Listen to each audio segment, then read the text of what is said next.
you've got to see that they've got the same techniques and they work together, right? And it comes back to your idea, this is biowarfare. Yes, of course it is. It's all part of PIMP. Well, a lot of Fauci's contracts were military contracts, weren't they? The money, a lot of the money came from DARPA. Everybody's favourite. Exactly. Once you realise this, once you realise that half the money comes from DARPA and that Fauci was involved in it and Biden knew this, and so, of course, did Trump know all this? It's that thing where at the time we thought we were writing Shakespeare and we look back on it 3 years later and we're like, that wasn't a very good play. But you can only learn by doing, which is one of my favourite things. Yeah. Absolutely. Which is not what we're here to talk about. We are here. Thank you for joining me. Earlier than planned. I could introduce myself if you like. Please do. Well, I'm Paul. Hello, Paul. I'm Paul Goddard, and I'm a retired doctor. And I was a Professor of Radiology in Bristol at the University of the West of England. And I worked at the Bristol Royal Infirmary, and I was head of training for 10 hospitals at the time. But I retired quite a few years ago. Did I hear that you sort of brought radiology, you helped bring radiology to the UK back in the day? There was something around... No, is MRI you're thinking MRI, about? yes. Yes, magnetic resonance imaging. That's right, yeah. I was very involved in that. And I was also involved in computed tomography, the body scanner. Right. And I did some of the first work on the body scanner for the chest. And so I was a chest radiologist, heavily into chest disease and looking at it. So MRI, it didn't exist before, or existed maybe in America? Was that MRI was invented in the early 1980s. Right. And it existed as nuclear magnetic resonance as a chemistry technique.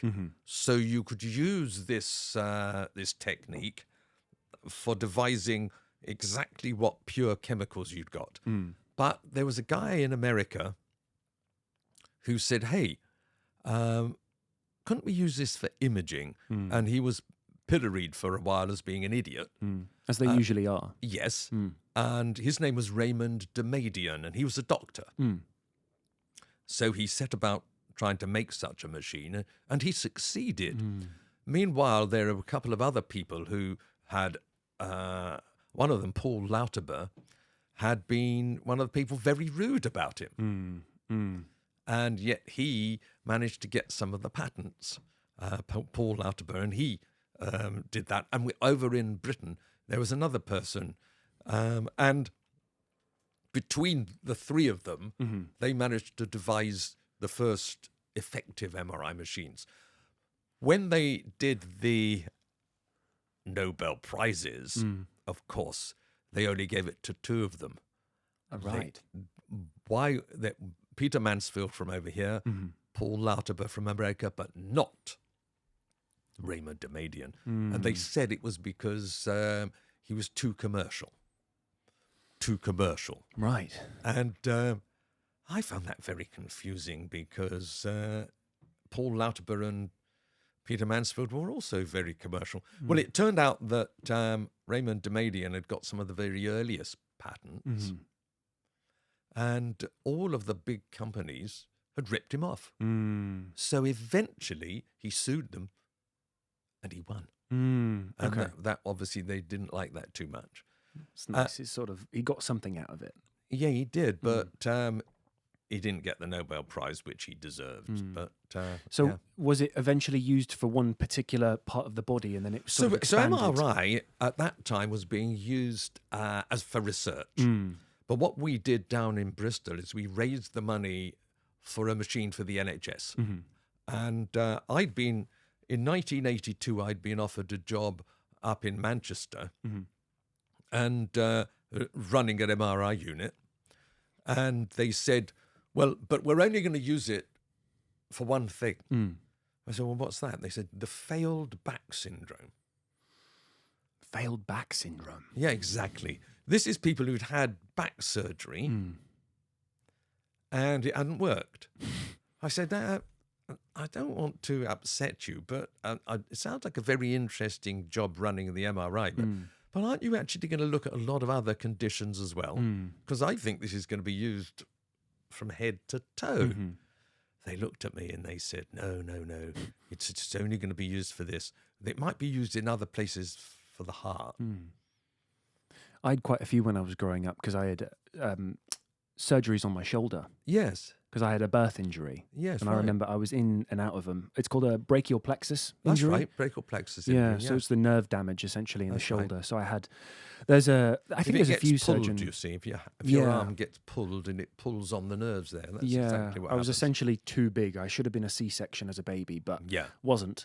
Was essentially born not breathing, and then with all this nerve damage because they ripped me out. Yes, that's right. And later had surgeries when I was sort of an early teen to correct this, and not quite the nerve damage. I think that's still coming along. It seems like nerve repair therapy is something that is growing from what I understand. They can't quite fix it yet, but it was essentially a reshaping of the muscles in my shoulder because I used to not be able to lift my arm above my head. And now you can. Now I can. Yes. But it's because I'm basically uneven. So I've got my muscles, I don't exactly know how, but different on one side than another, which means I can do more things. But there's also certain things I can't do, and there's a loss of sensation.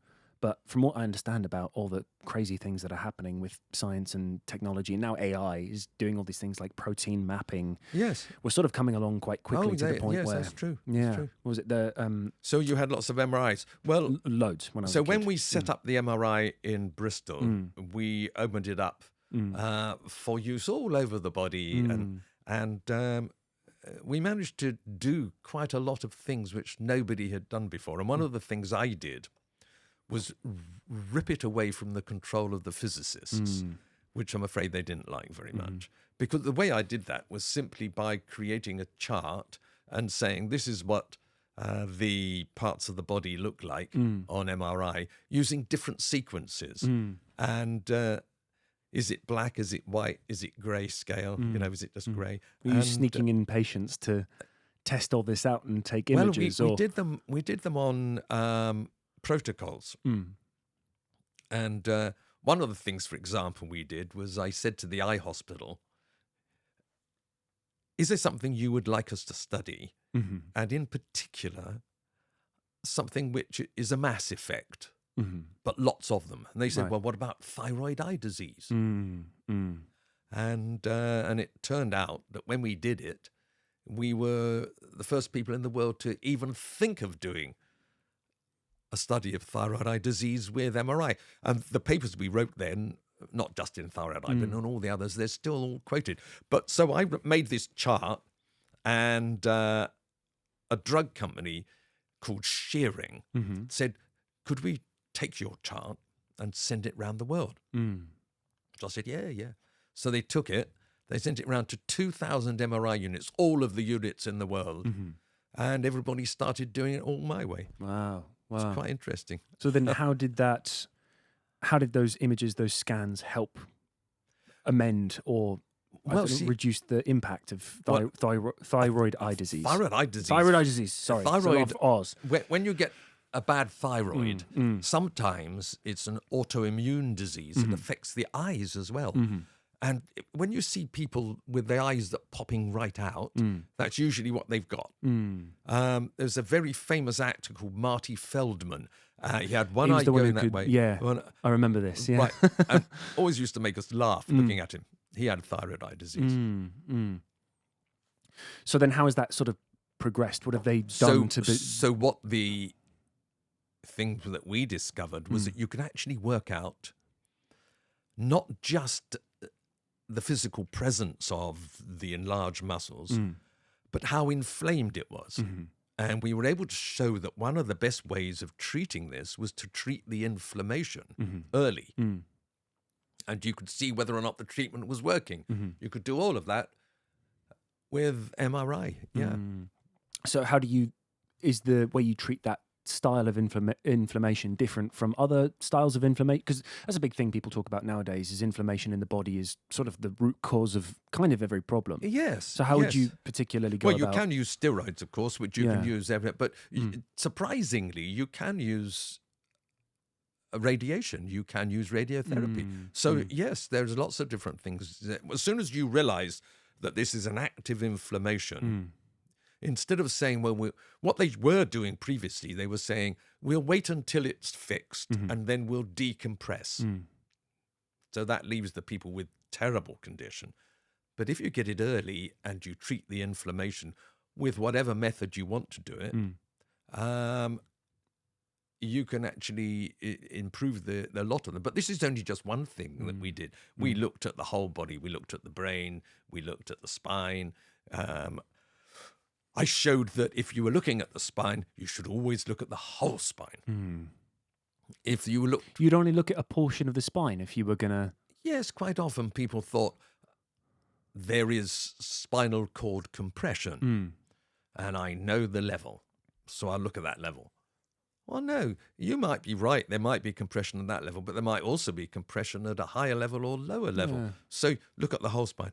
But we did a lot of that work early on, and it was really quite fascinating work. Yeah. So skipping forward a little bit, how did you get involved with all of this? I think you should show one or both of your books to the camera. Well, this is... We have actually written 4 different books based on the COVID and related matters. Yeah. But the ones that I think people are probably interested, I'll hold them up for the camera. Yeah. I'll hide behind them. There you are. It's got your name all over it. It's fine. Is The Death of Science, and the latest one is Profiteering from Doom. And they've both been bestsellers. And yeah, why did I get involved in that? So, The Death of Science. I was speaking to my brother on the phone, and I said to him, the way they've been going on telling us that this COVID was not made in the laboratory, when I know full well it was, I said, that's the death of science. He said, Paul, that is the title of your next book.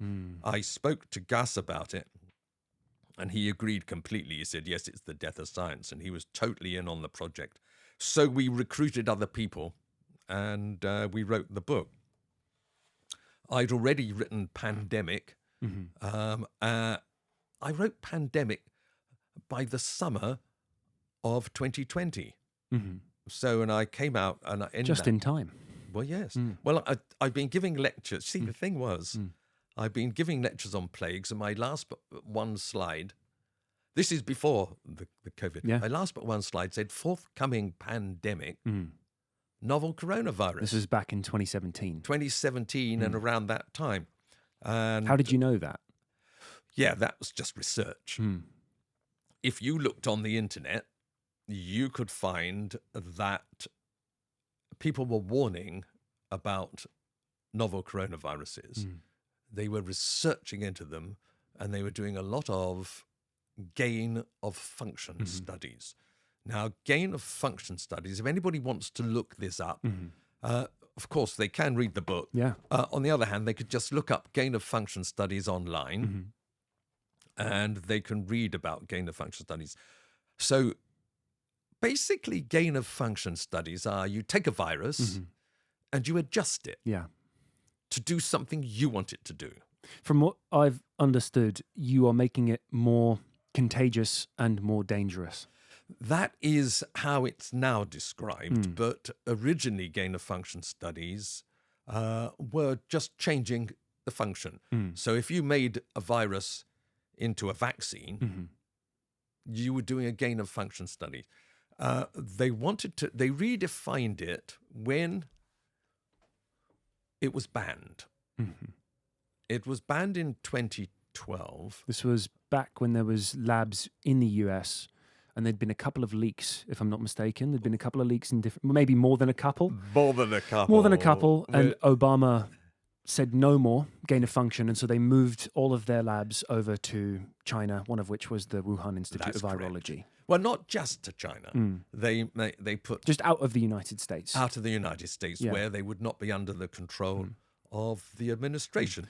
And so the stated purpose of gain of function was primarily for vaccines, or what other primarily reason? For vaccines, but you and I have got to be suspicious of anybody who wants to make a virus more dangerous.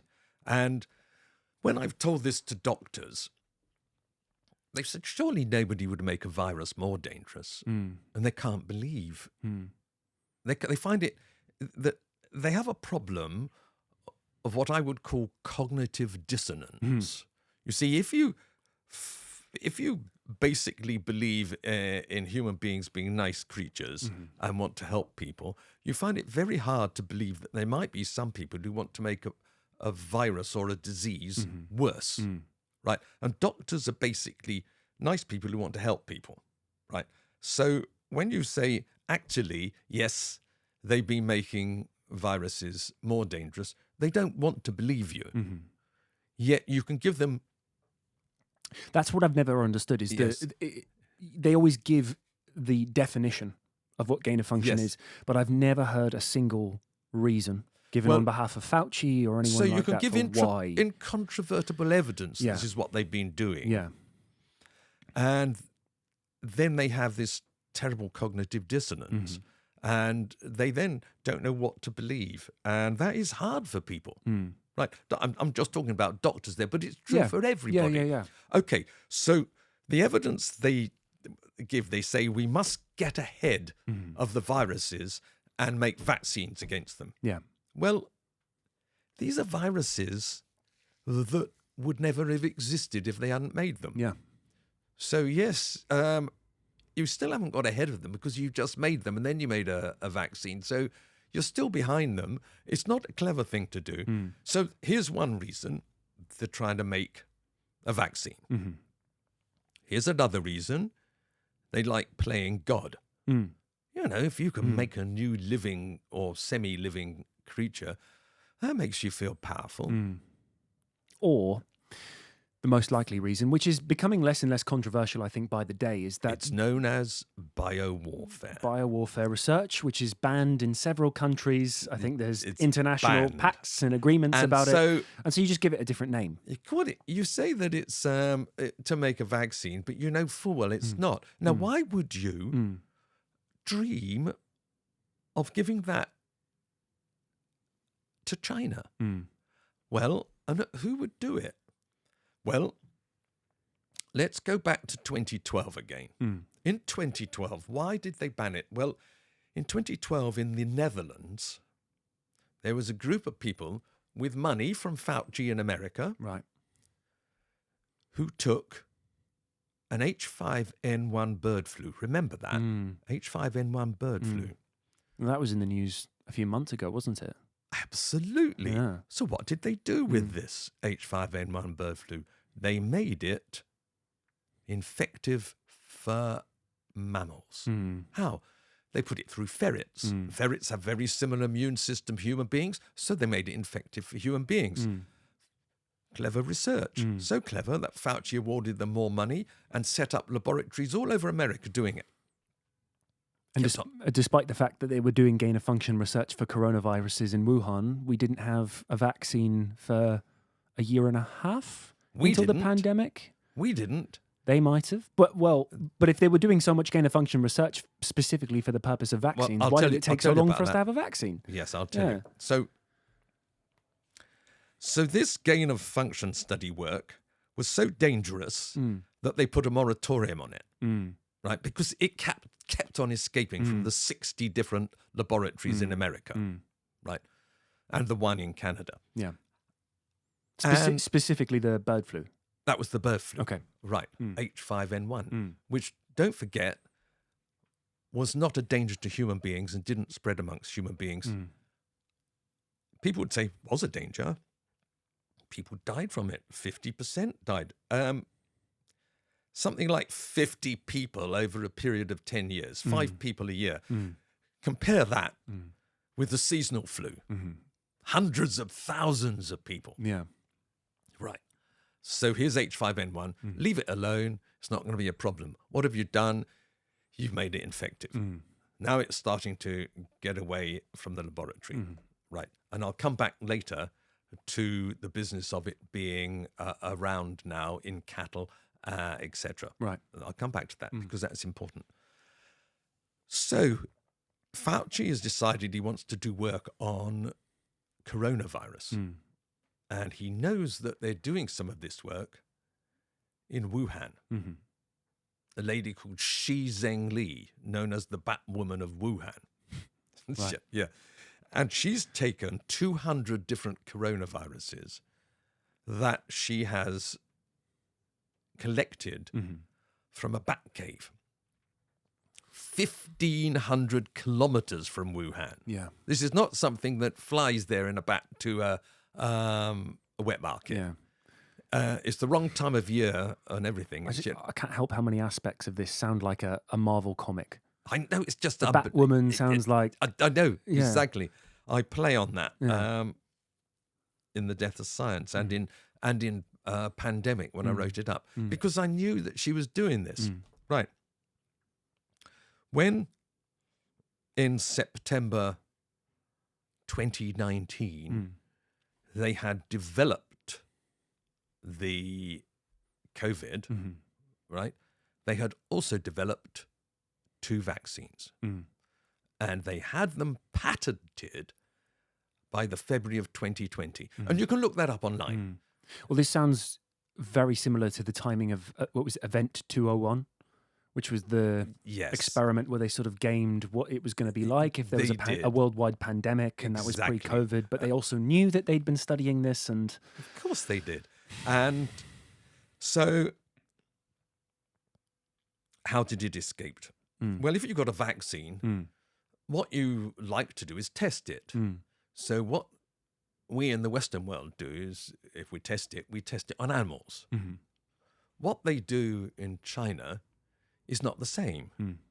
They will test things on human beings. From what I understand, it wasn't just the Chinese; it was Americans also working. Yeah, I'll come back with to that as it. well. Okay. Yeah, So quite it was- completely right. yeah. So they tested it on their political prisoners. Right. They injected them with vaccines and then they tested them. And of course, the vaccines didn't work perfectly.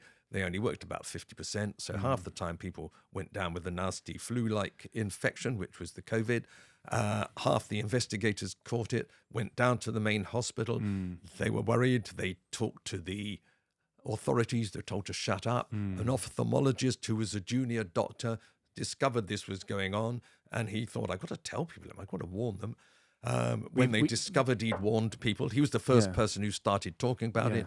He was arrested, and then he mysteriously died from the COVID. There's probably no way to look at these studies and know who exactly they were.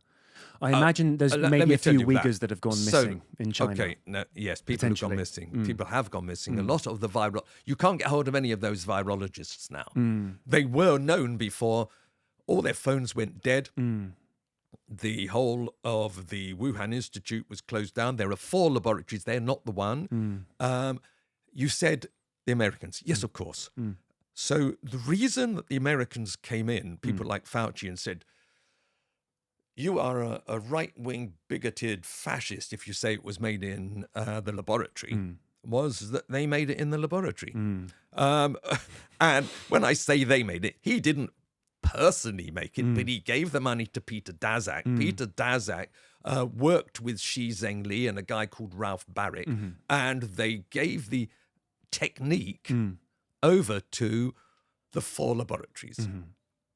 So I can't tell you that Shi Zhengli made it in the well-known Wuhan Institute of Virology, because there were 4 different, and she wasn't the only person dealing with it.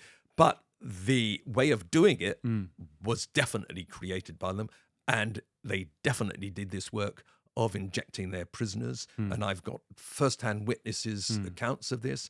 I've got a 50-page document from a virologist who escaped from China to America. I've got loads of information saying that this is what was done. It's also well known what the Chinese do to political prisoners, or I imagine the Uyghurs. There's the famous the human bodies exhibit. Absolutely. They cut organs out of people when they're just living. And you can go over and get organ transplants in China within 2 weeks, which is not exactly how organ transplants work. You have to get them if and when they come up. But they're like, no, we can have a fresh one in 2 weeks on order. That's right. And you wonder why some of their leaders live so long.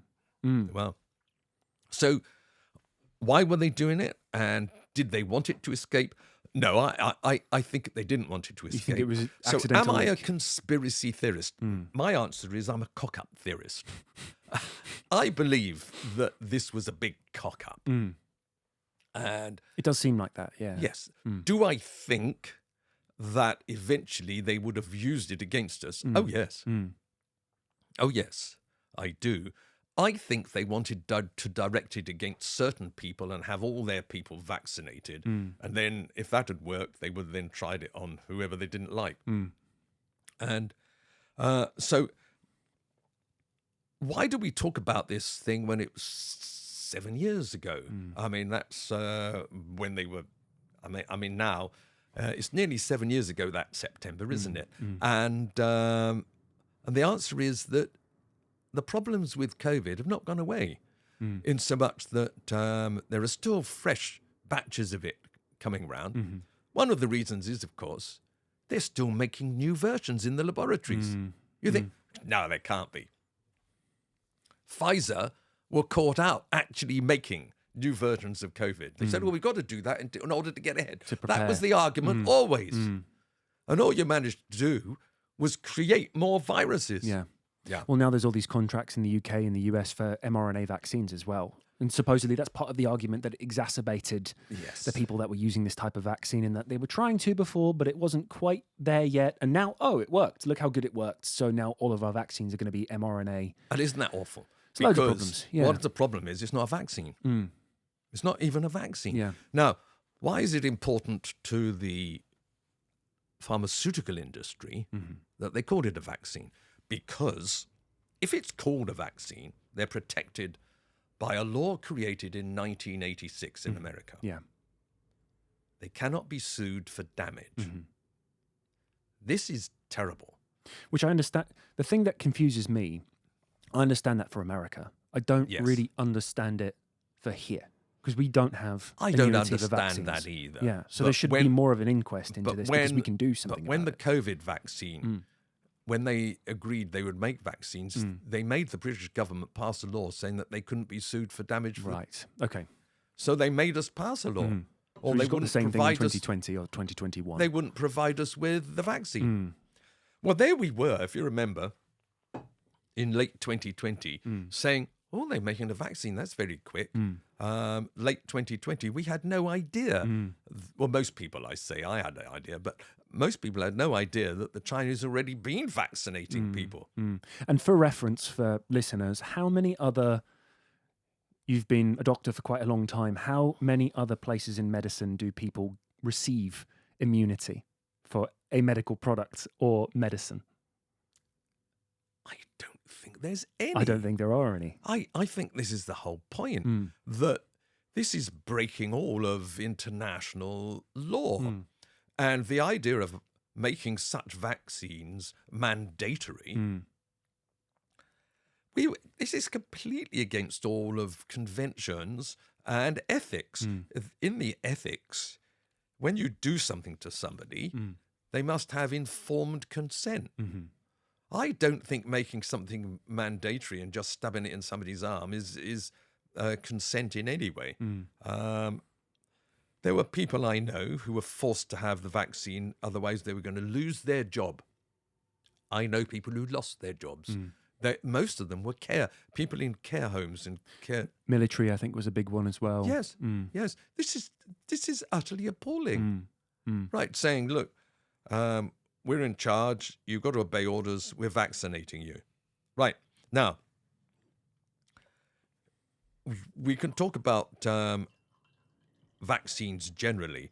Generally, I've been a person who is totally in favor of vaccines. Right? And Though you've probably been classed as the opposite. I've always recently been classed as the opposite. And I'll tell you a little story in a second, but why was I in favor of vaccines? Because on a population basis, they work. On an individual basis, this is a different matter. And when you reach a point that enough people have been vaccinated or enough people have caught a disease, do you really want a vaccine? Actually, if you're looking purely selfishly, you're probably best not to have the vaccine, aren't you?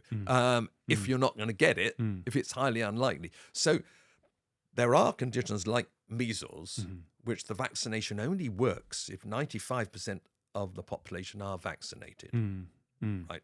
And because it's so contagious. Yeah. And whereas this has immunity over everything else, I don't think, again, there's another place in medicine that I can name where you can say, use it on the entire population and it works just fine. I don't think there's a single thing that every single person does or takes. No, if we don't all have one particular bottle of pills in our cupboard that we all take every night. So why? If you're told you must have a pill, you can actually say to the doctor, why is this? Tell me exactly why.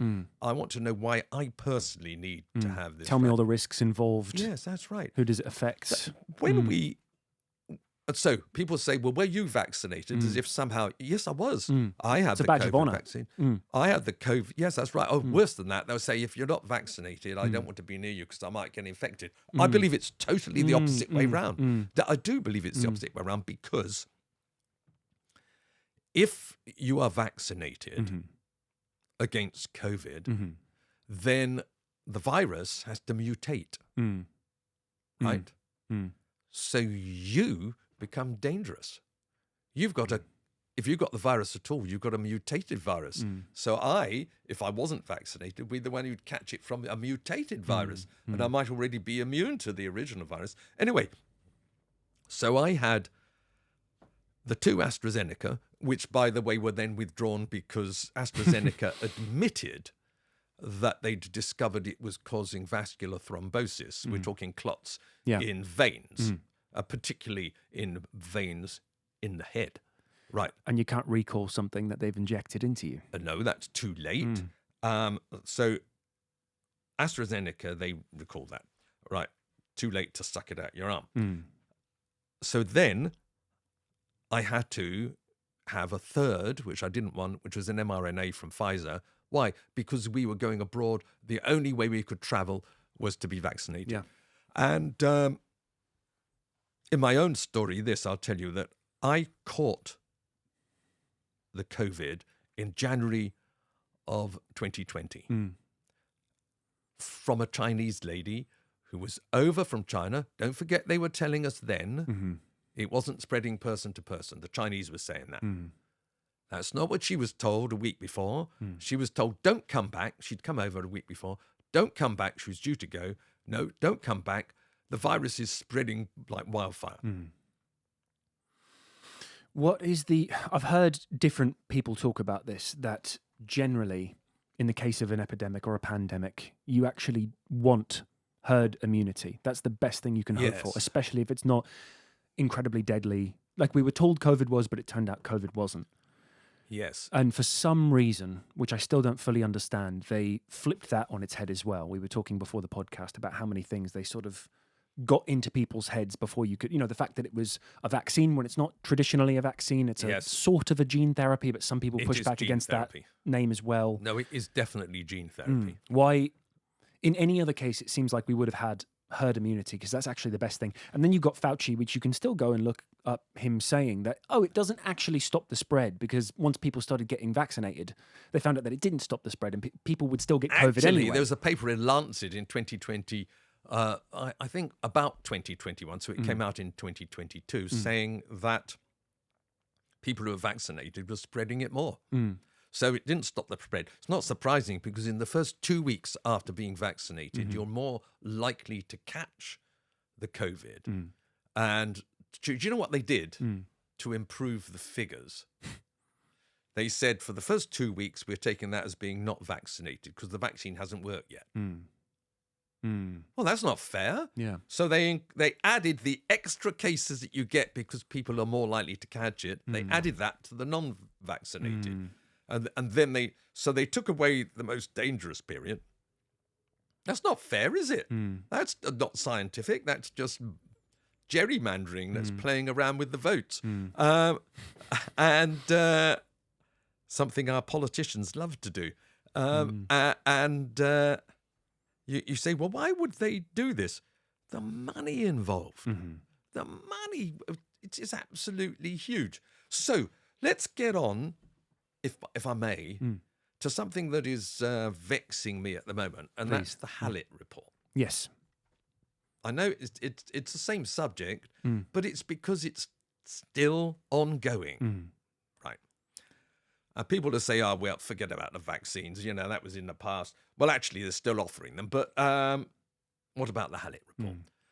You'd like me to tell you what it is? The Hallett report is the inquiry set up by our government in which a whole load of lawyers are looking into a medical emergency. Just imagine if a whole load of doctors were set up to look into a law emergency of some sort of legal. People would think that's utterly ridiculous. Well, I think it's utterly ridiculous having a whole load of lawyers looking into a medical emergency. There are institutions that could have done that for them. The Royal College of Physicians, the Royal Society of Medicine, where they asked, no. What you do is you get a whole load of lawyers, and then you're supposed to uncover things, but in fact, you do a cover-up. So you spend your time talking to the bereaved, right? Well, that's just a few bereaved people they chose, as if we're not all bereaved. We've all lost friends. Particularly older people ourselves. We had friends who died due to COVID. And how come? Well, because it was the older people who died from it. So that's why we were likely to have friends. But talking to the bereaved is very kind and sounds great, but it doesn't provide any new information.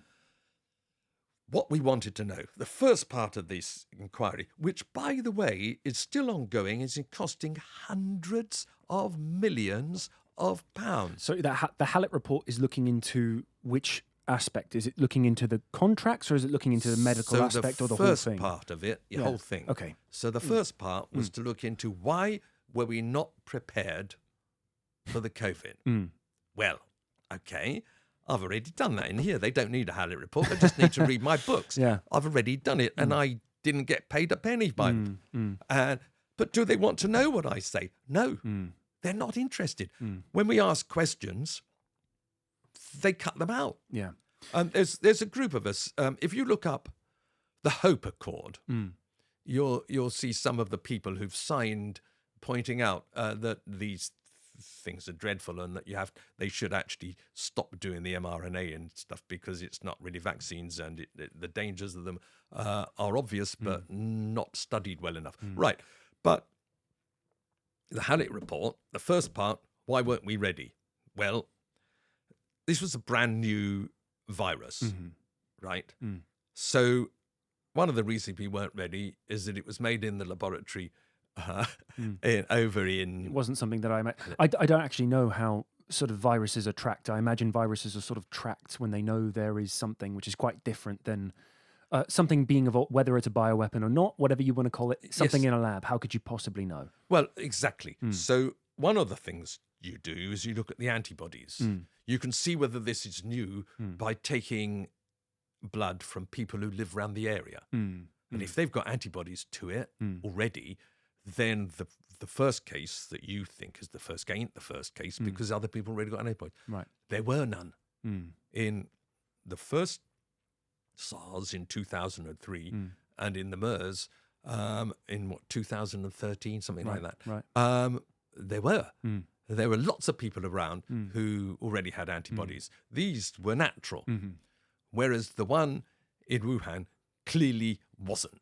Right, we know that. Also, my friend Gus, who is one of the other main authors, Gus Dalglish, he and his friend Birger Sorensen looked at the biochemistry and they said this was made in the laboratory. Yes, I've heard. Okay, so there's still people who disagree on that as well. The word I hear regularly is furin cleavage site, which is the furin cleavage site, Furin, yes, the furin cleavage site. But there's more to it than that. There's also the positive charge. Have you come across that? No. Well, no. Please.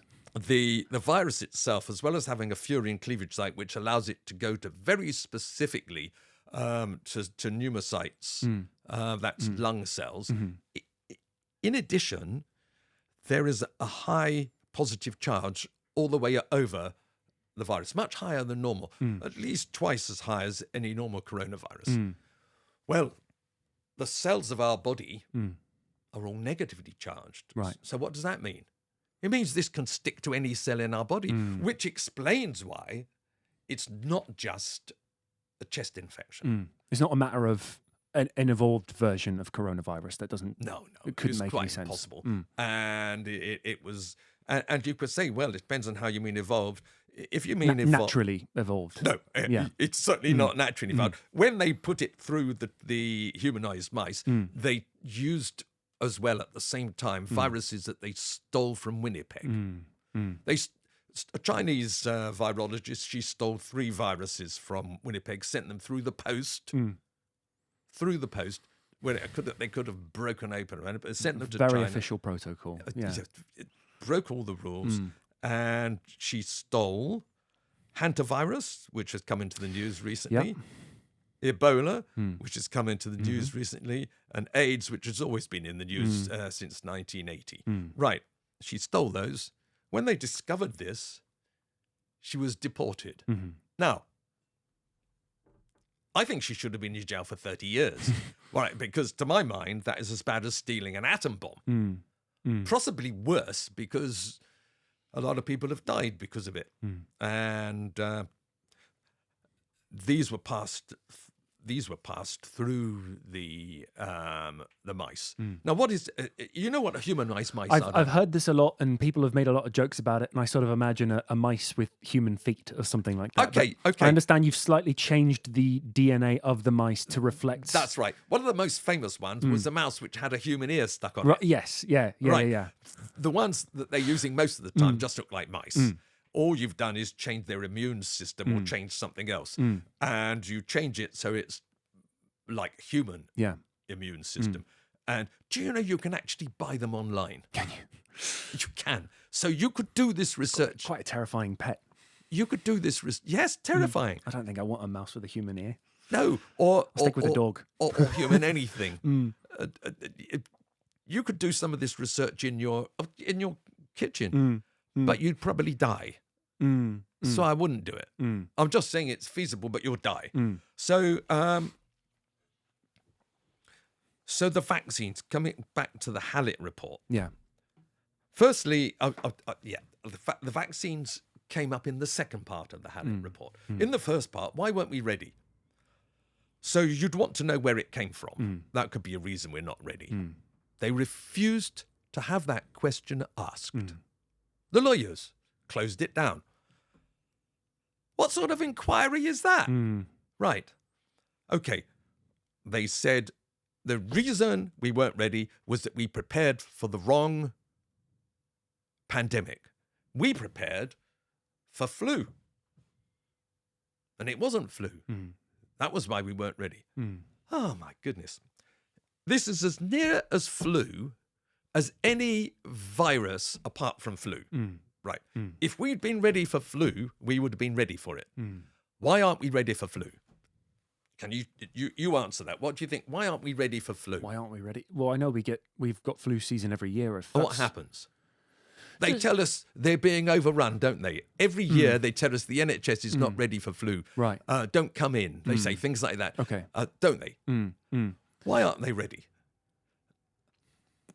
Because they try to run the hospitals 100% bed occupancy. There is no leeway. There's no capacity. Right. Have you any idea why there's no capacity? Well, from what I've heard you say before, I know that we have significantly less beds generally across the UK. Right. Yeah, so about 300,000 less beds or something like that than we used to. So when this, which is incredible when you think about it, when the NHS was stolen, by who? By whom? By the government. Okay. Back in 1948, made everybody think, oh, it's wonderful, they've set up a new health service. No, they didn't. When they set up the NHS, they took over the health services that already existed. Right. And said, this is now the NHS. Okay. Right. And what they took over in particular was the local authority hospitals and the charity hospitals. Well, Now, 2/3 local authorities, 1/3 charity. Would you think it would even seem right to take over charity hospitals? Well, they wrote letters, and my wife's grandmother received one of these letters, wrote letters, and it says, "Thank you for your previous services. You are no longer needed. Thank you. Goodbye."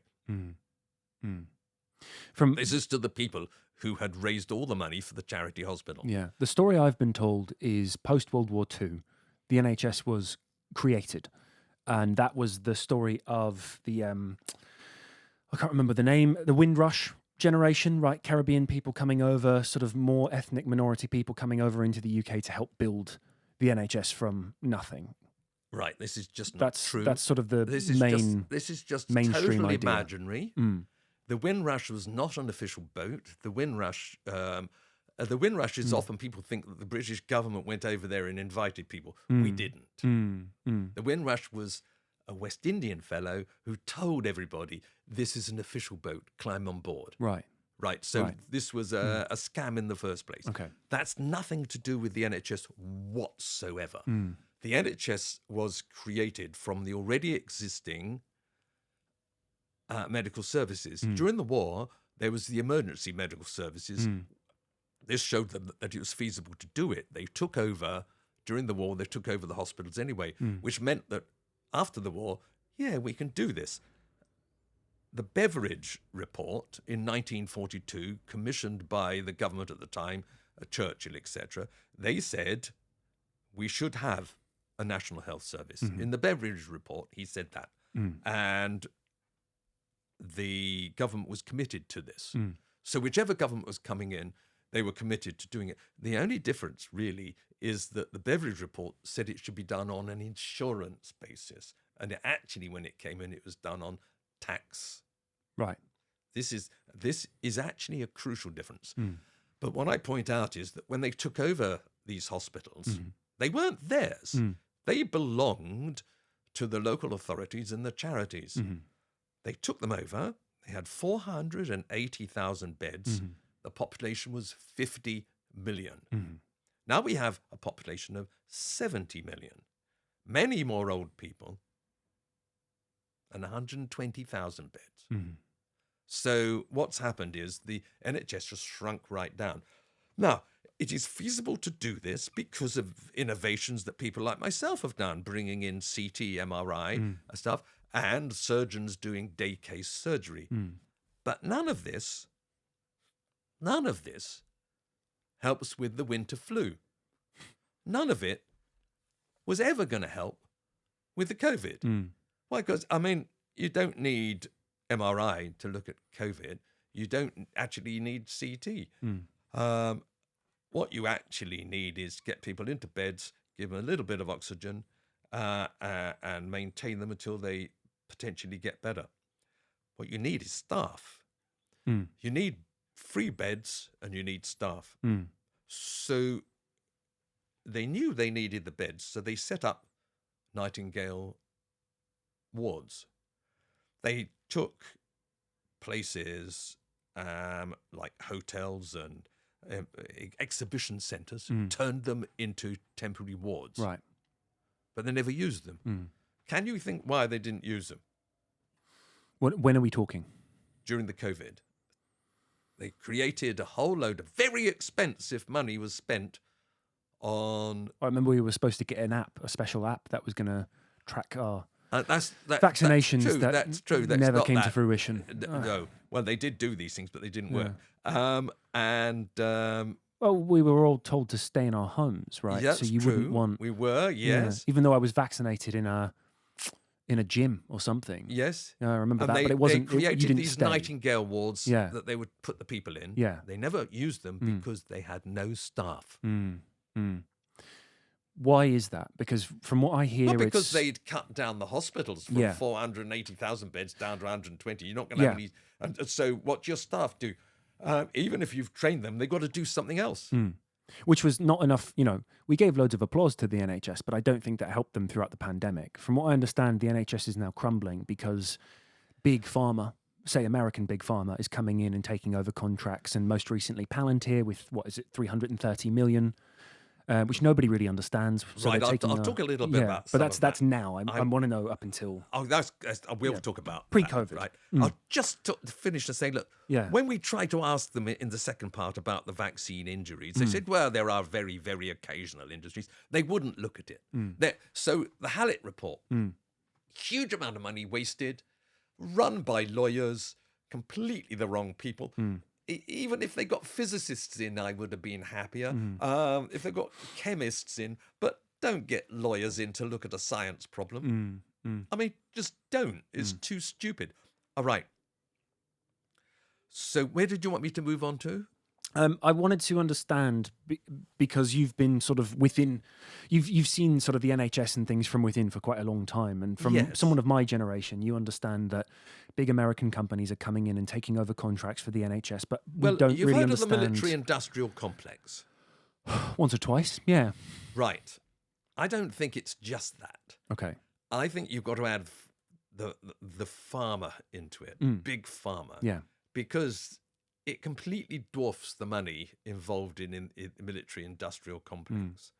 So I call it the pharma, industrial, military process. Okay. PIMP. Pharma and military involved together. Yes. Right. So I call it PIMP. And I just... You were waiting for that one. I was. You've been holding on to that this whole hour.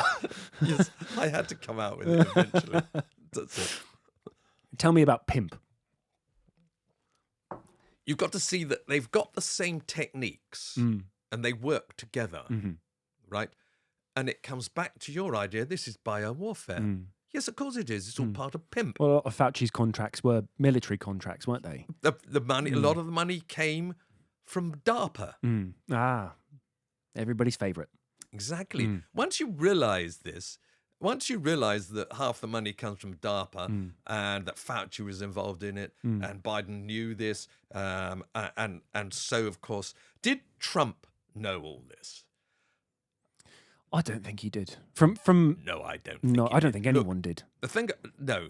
I think there's a lot that Trump doesn't know. That's quite clear. I think there's a lot that the president is not allowed to know.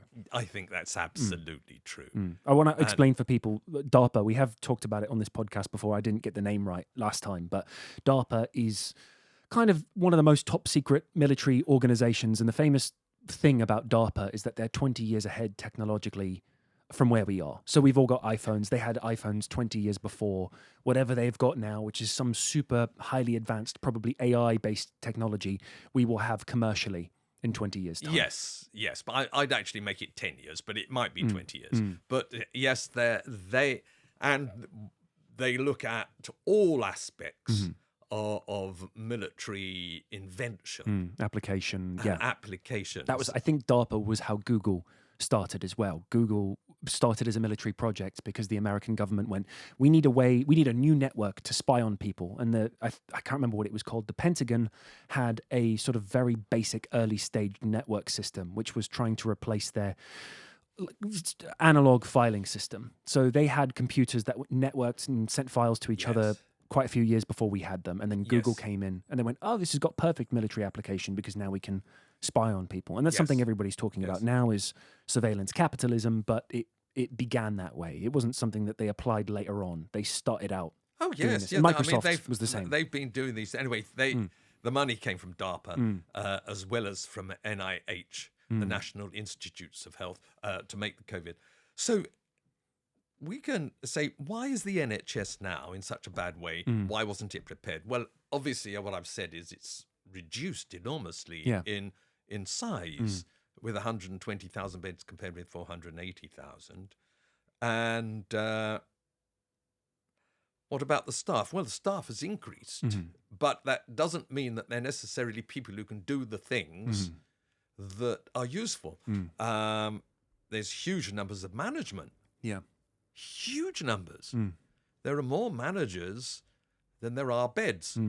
Why are there so many managers? Well, you see, what happened is that back in 1975, which was just about the time. Well, I first started working in the NHS in 1968. And I was going up to medical school, but before I went to medical school, I worked in a hospital as a theatre porter. Okay. Operating theatre. Okay. I mean, to you, theatre is something different. Yeah, no, theatre porter is an interesting combination of words I've never heard together. Yes, well, it's an operating theatre porter. Now it makes sense. And I really enjoyed that job. It was exciting. You made me think of the porter in Macbeth was what came to mind. Yes, when that you would said be a theatre theatre porter. Yes, that's right. Well, this is a different sort of theatre porter. This is one who takes patients from their bed and wheels them to the operating theatre. Yes. And helps them. Two of them would help the person onto the operating, and then might actually assist in the surgery, which is what I did. Right. All right. And back then, the NHS was working. It was the pride of the world. Where could you go and find a health service which was free at the point of delivery? Where could you go where you could get everything done? Nowhere. Right. If you went on to Europe, you just didn't get treated mostly unless you were able to pay out instantly. I had appendicitis in New York about 11 years ago. Right. They transferred me from the building I was in about a block down the street. I think the ambulance alone cost $5,000. Wow. So it doesn't, you're right, it doesn't really exist anywhere else. And it's starting not to exist here as well. Well, and you could say why. Well, cost, of course. As the population gets older and larger, you've got to spend more on it. Eventually, the costs will completely outweigh, outdo whatever your income is. Already, the number of benefits that are given out is said to exceed the amount of money brought in by tax. So the country's basically bankrupt. Yeah. So how can we possibly pay for health, and how can we pay for defence? I'm not sure. I don't really see Well, from what we've seen this week, we can't pay for defence. No. No. Yeah. Was it a 0.3% increase in defence spending? Which is why I can't remember his name, who recently left the Labour Party. Long-time supporter of Keir Starmer has recently... Two people. Yes, Healy, and I think it was someone else left because they said that you're not taking this seriously with everything that's happening in Iran and Russia. And, Anyway, so the NHS, why did it suddenly start going down in the mid-70s? Because it undoubtedly did. It's like a perfect storm. Because the nurses in the late 1960s, they wanted an improvement in their lot. Not all of them, quite a lot of them were very happy. The system was working on the Florence Nightingale system. Right. You had a staff nurse, you had training nurses, staff nurses, sisters. They ran the ward. Was there anybody else? Yes, there was an assistant matron and a matron. That was the hospital. A big hospital would have one matron, one assistant matron, and then you had sisters on every ward. You'd have a day sister and a night sister, and you'd have a whole load of staff nurses who were quite happy to stay as staff nurses. Most of them didn't become sisters. So the Royal College of Nursing wasn't happy with this, though. They thought, look at the civil servants. They keep going up the ladder, getting more and more money. Can't we have the same? So they asked for that. And it was the Salmon Report. And it was brought in under the Socialists. But it was commissioned originally under the Tories. I'll just point out that these things are not necessarily based on whether you're Tory or Conservative. They basically end up doing the same thing. So what was the Salmon Report? This was a report into nursing. And they said, yes, we will create nursing officers. And they started numbering them. And the nurses moved away from doing work on the wards.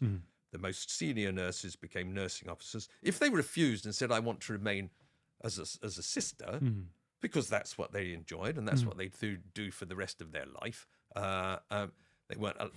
What happened would be that a staff nurse under them would suddenly be appointed above them. Well, they couldn't tolerate that because they knew this person wasn't as well-educated and trained as they were. So they'd say, oh, well, I'll just take another post, one above theirs. And so you suddenly had this tier of people didn't have anything to do. They were all managing each other. Right. And you'd created a whole tier of management. Right. Instead of giving people a slightly higher pay rise, you're Exactly. just creating more jobs that aren't needed. Yes. Right. Right. Well, that immediately, and at the same time, you said, actually, nurses also ought to have a degree. Why? Yeah, I think it takes 5 years for a nursing degree. I think it takes 3, but then you probably do extra stuff as well. Yeah. So you have to get a nursing degree. Yeah. Why? Nursing is looking after people, right? The doctors do the degrees. If they want to be mini doctors, go off and get a medical degree, right? But no, they wanted to have, so they started getting BScs, right? Then you had a particularly awkward woman called Barbara Castle. Right.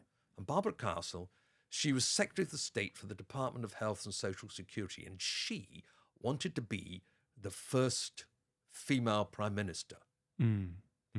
And she was very friendly with Harold Wilson, who was the prime minister. And she knew that he wasn't well. And she thought, if I improve the health service by controlling the doctors,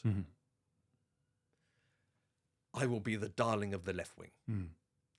And there were people who were saying the problem with the NHS, which I'm saying there wasn't really a problem at all, but the problem with the NHS is the doctors are in charge.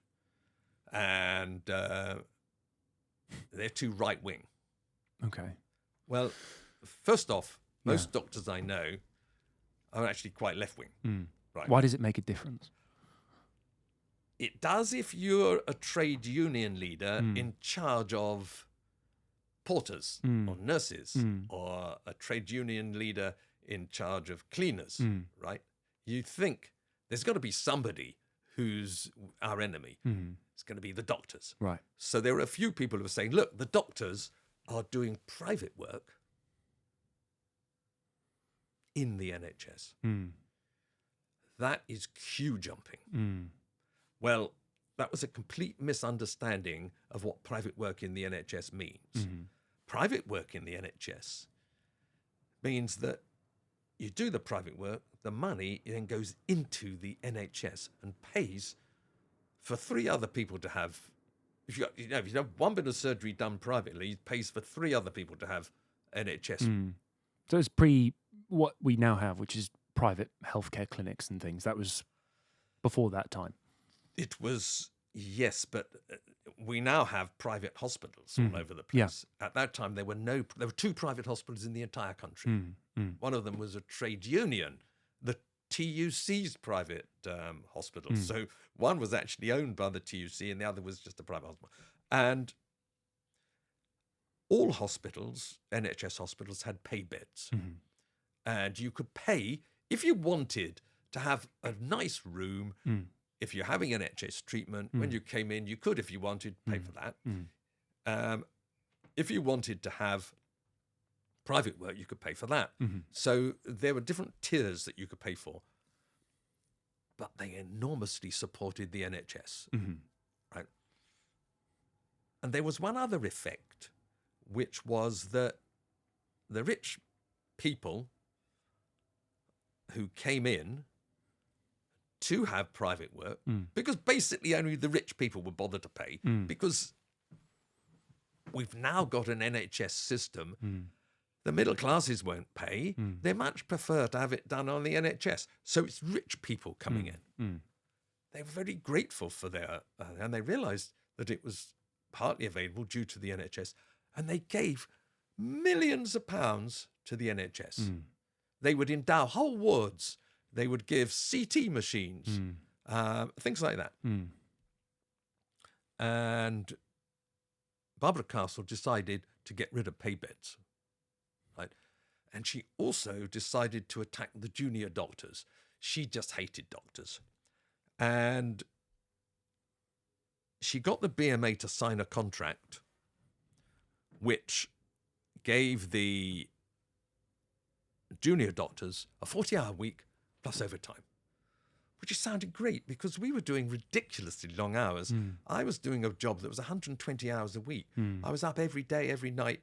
I was kipping on the wards just to get myself 5 minutes sleep. And I wasn't unusual. That's what all junior doctors were doing. This wasn't good for the patients. And I thought this was going to be great. Lois had a friend married to a civil servant. He said, "What are you going to do about Barbara Castle?" I said, "Well, what? What do you mean? She's just given us a nice new contract." He said, "Well, you better look into it because I've overheard her walking up and down the corridors of power saying, 'I'm going to take the junior hospital doctors to the cleaners.'" So I looked into it. What she'd decided to do, when it was signed, it wasn't priced. It was assumed we would, if over time, you get time and a half. If that was assumed, we might even get double time. No. The first hour, after the 40 hours, you had to work for free. That's a 44-hour week. What sort of incentive is that to... It's a big incentive for the hospital to employ you for 4 more hours. Yeah. Right. And then after that, you got 10%. Not time and 10%. 10%. You get 1/10 of your salary. And this was so ridiculous. I thought, this can't be right. So I looked through it all. And I had a little pocket calculator because I was working in a children's ward and I knew that the calculations for the drugs dosage was difficult. And I bought myself a little Sinclair pocket calculator, tiny little job. And if you look at this book, The Death of Science here, folks, it would be about that big. Little calculator. Yeah. Nobody else had one. I didn't know anybody else who had one. People did buy them, of course, but they were the first pocket calculator. Yeah. So you were calculating the price per dose for children? Not the price. On body weight, I would have to calculate what the dose was. Right. Okay. And I'd work out how many milligrams I had to give, Okay. And that meant how many milliliters. But other people were trying to do it using their head and they're getting it all wrong, and I was the only one who's getting it right.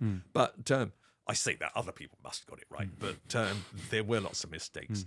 And so I went through this contract, and I realized that she was cheating us. It wasn't that she was even going to give us the money that we were already getting. Yeah. She was going to cheat us. It's just rerouting money out of the NHS. Rerouting money, yes, out of the NHS or into other parts of the NHS, not to the junior doctors. And so I fought this, and I beat her by insisting on an audit. And the audit came out on my side. I gave a talk about this some 10 years ago, and I thought, time's gone past. This is a medical historical meeting. I'm going to talk about this. I'll actually see what she thought. So I looked in her own diaries. Where'd you get them? She had published them. Right. After she'd retired from politics, she published her diaries. Politicians do that. Okay. And there was also an official biography. And I'd become the treasurer of the Junior Hospital Doctors Association. And because I was so worried about this. And sure enough, she said it was the Junior Hospital Doctors Association that ruined her career. Because of the audit. Because of the audit. You wanted to look into why she was doing that in the first place. Yes, why? But as I say, it was in order that she would look good to the left-wingers. In the end, she looked like an idiot. Yeah. And there was a cartoon in The Sun in which Harold Wilson is saying to her, "What are you going to do now that your mathematics has turned out to be wrong?" And she says, "I shall tell them that I can't count And then he replies, I've already told them you don't count. Which, if you've got cartoons like that, it ruins you. So she did not become the first Prime Minister. The person who took over was James Callaghan. And so the first female Prime Minister was Maggie Thatcher. So you can blame me for Maggie Thatcher. For Maggie Thatcher being the first female Prime Minister. She might have been otherwise the second female Prime Minister. So when you're looking into things like this, you said you spoke to someone and they told you to look into it further. Do you find that there are other people, other colleagues of yours who have that thought? I mean, similarly, I'm sort of relating this back to COVID and how you sort of knew about gain of function years before. Certainly when you see Gus had that thought. Yeah. And he spoke to me and I'd already had that thought. So how many other people have had? Well, yes, there are other people, but like me, they can be fooled. I was fooled for a week. Most people would have been fooled for 6 years, haven't they? So I think I was a year and a half. Well, you did very well. You seriously, because I went to give a lecture. I like this one as well, this little story, because I went to give a lecture in Sheffield, and I was told I wasn't allowed to give my lecture on gain of function studies unless I apologised for saying that the virus was made in the laboratory. So I agreed, yes, I'll do that. And the it still went on at me. He says, I really want you to apologise. I said, yes, I said I will. And he got sort of quite angry and low. He said, you've got to leave Paul alone. This is just, you're going for him too hard. And so anyway, I said, I definitely will apologise. So at the beginning of my lecture, I stood up and said, I've been asked to apologise for saying that the virus was made in the laboratories in Wuhan. I will apologise. I'm very sorry that the virus was made in the laboratories in Wuhan. Which, of course, wasn't what they wanted me to say. So what is the consensus now? Have people come round to the idea that it was made in a lab, or are people still against it? Most of the doctors I speak to believe it was made in the lab. But if you speak to virologists, they adamantly deny it. Because it's not in their interest. It's not in their interest. And vaccinologists and virologists, they all say, no. And they also say, and this stuff you're saying it's dangerous, the mRNA, you've got no proof. Well, that's because you keep trying to hide the proof. So when you gave this talk in 2017 about gain of function. Yes. How did you know That was a talk about plagues. Plagues, yes. But mentioning gain of function. Yes, I mentioned that, yeah. How had you known to look into this in the first place? Well, because of SARS and MERS. Because of SARS and MERS, I was worried about coronaviruses. But I was looking at plagues because I was doing a talk. I'd retired, and when doctors retire, they also look into medical history. It's just a natural thing to do. A lot of us will look at history of medicine and our place in it. I mean, it's just the sort of thing we do. Sure. And so that's what I was doing. But my particular pet subject was plagues. I think it's a fascinating subject. Bubonic plague, for example. How did bubonic plague shape the world? And you could say, and what about the Black Death, which is a form of bubonic plague. Here's another fascinating thing. Did you know that around about that time there was a coronavirus? What there's the Black Death, was around about 1350. Yes, but there are natural coronaviruses that causes. They're one of the causes of the common cold, right? And there's one which is quite nasty, and they've worked out genetically that it appeared roughly the same time as the Black Death. And I think the two went round together, and I think that what happened... bats and rats. Yes, that's the sort of thing. So it was a natural... Yeah, so how concerned were you when you initially learnt about... I would have thought it would have been quite difficult to find gain of function research. I would have thought it would have been classified or kept secret. Well, you see, because they were trying to pretend all along that it was making vaccines, it's not as difficult as you think. You can look it up now, and you could then. It's not that long ago, and the internet was still very developed. Yes. Because it was all shut down during COVID. All of that conversation was, of course it was, silenced, and there was Of course it was. So, I mean, I knew these things because let's go back to this business of me and the audit. Yes. Right, that's it's the same thing. I was just ahead. So with the audit, because I was the treasurer of the Junior Hospital Doctors Association, I put round a little memo to all of the medical admin around the country. So medical personnel, they were called then. Now they're called human resources. Right. But then they were called medical personnel. Which of those do you think sounds nicer? Well, I thought medical personnel. Human resources is treating human beings like sacks of coal or big lumps of iron. Right. But medical personnel is treating people personally.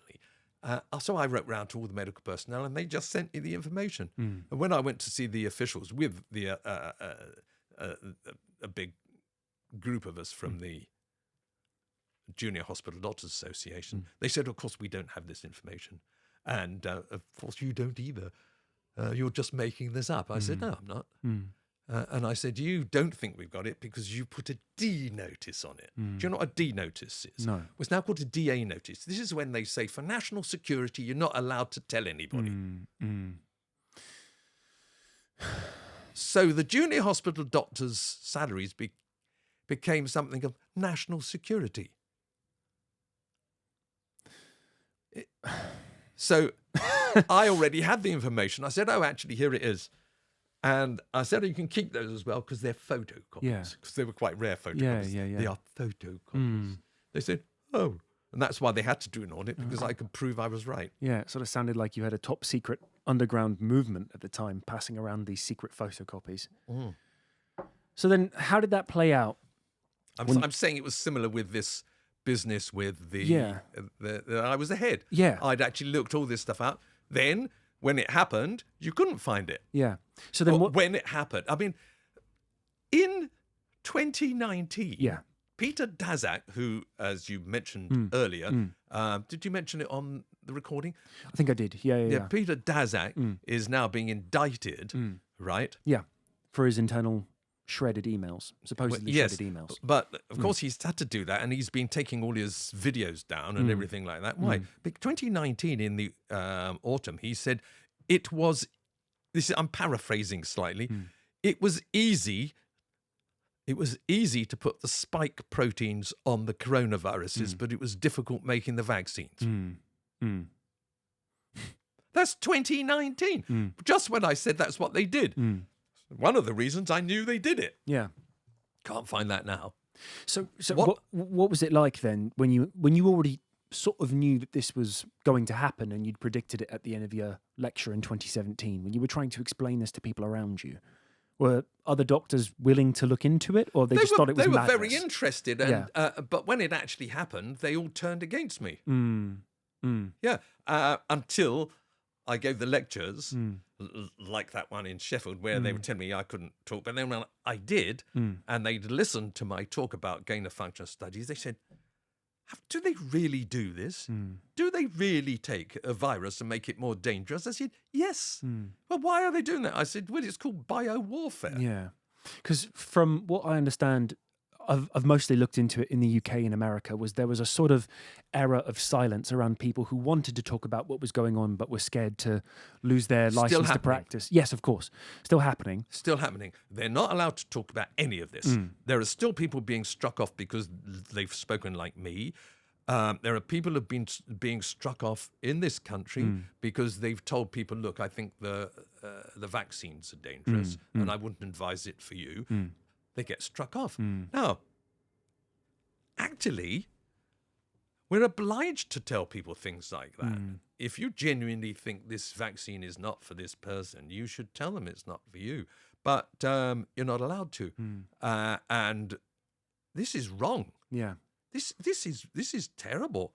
And this is why I'm so pleased that I am retired, right? Because otherwise I would be struck off. Because it's still, the vaccine is still recommended to people to take today.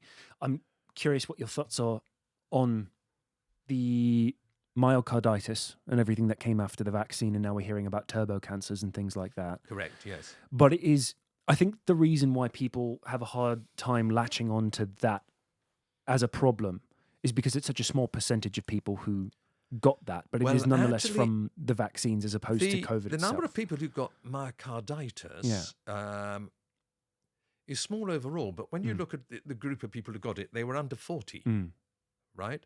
And they never needed the vaccines in the first place, but they were more or less mandated to. As you said, some of them were in the army or they were working as care assistants, and they were given the vaccines. They got either pericarditis or myocarditis. The percentage might be much, much higher than you think, because it might be 10 or 20% or even higher. The number who died from it is small, but what you don't know is how is this damaging them for the future. Things like long COVID and... Long COVID, right. On the other hand, there have been some people who've had long COVID, had the vaccine, and they're much better. Because the immune system works in a mysterious way, its wonders to perform. Now, my wife, every time she had a COVID vaccine, she got terrible arthritis. It would last for 6 weeks to 3 months. Right. She'd walk around with a stick. And this went on, and it wasn't going away. And then she was given a vaccine in the arm, one arm for the flu and the other for some sort of pneumonia. I've forgotten which one it was.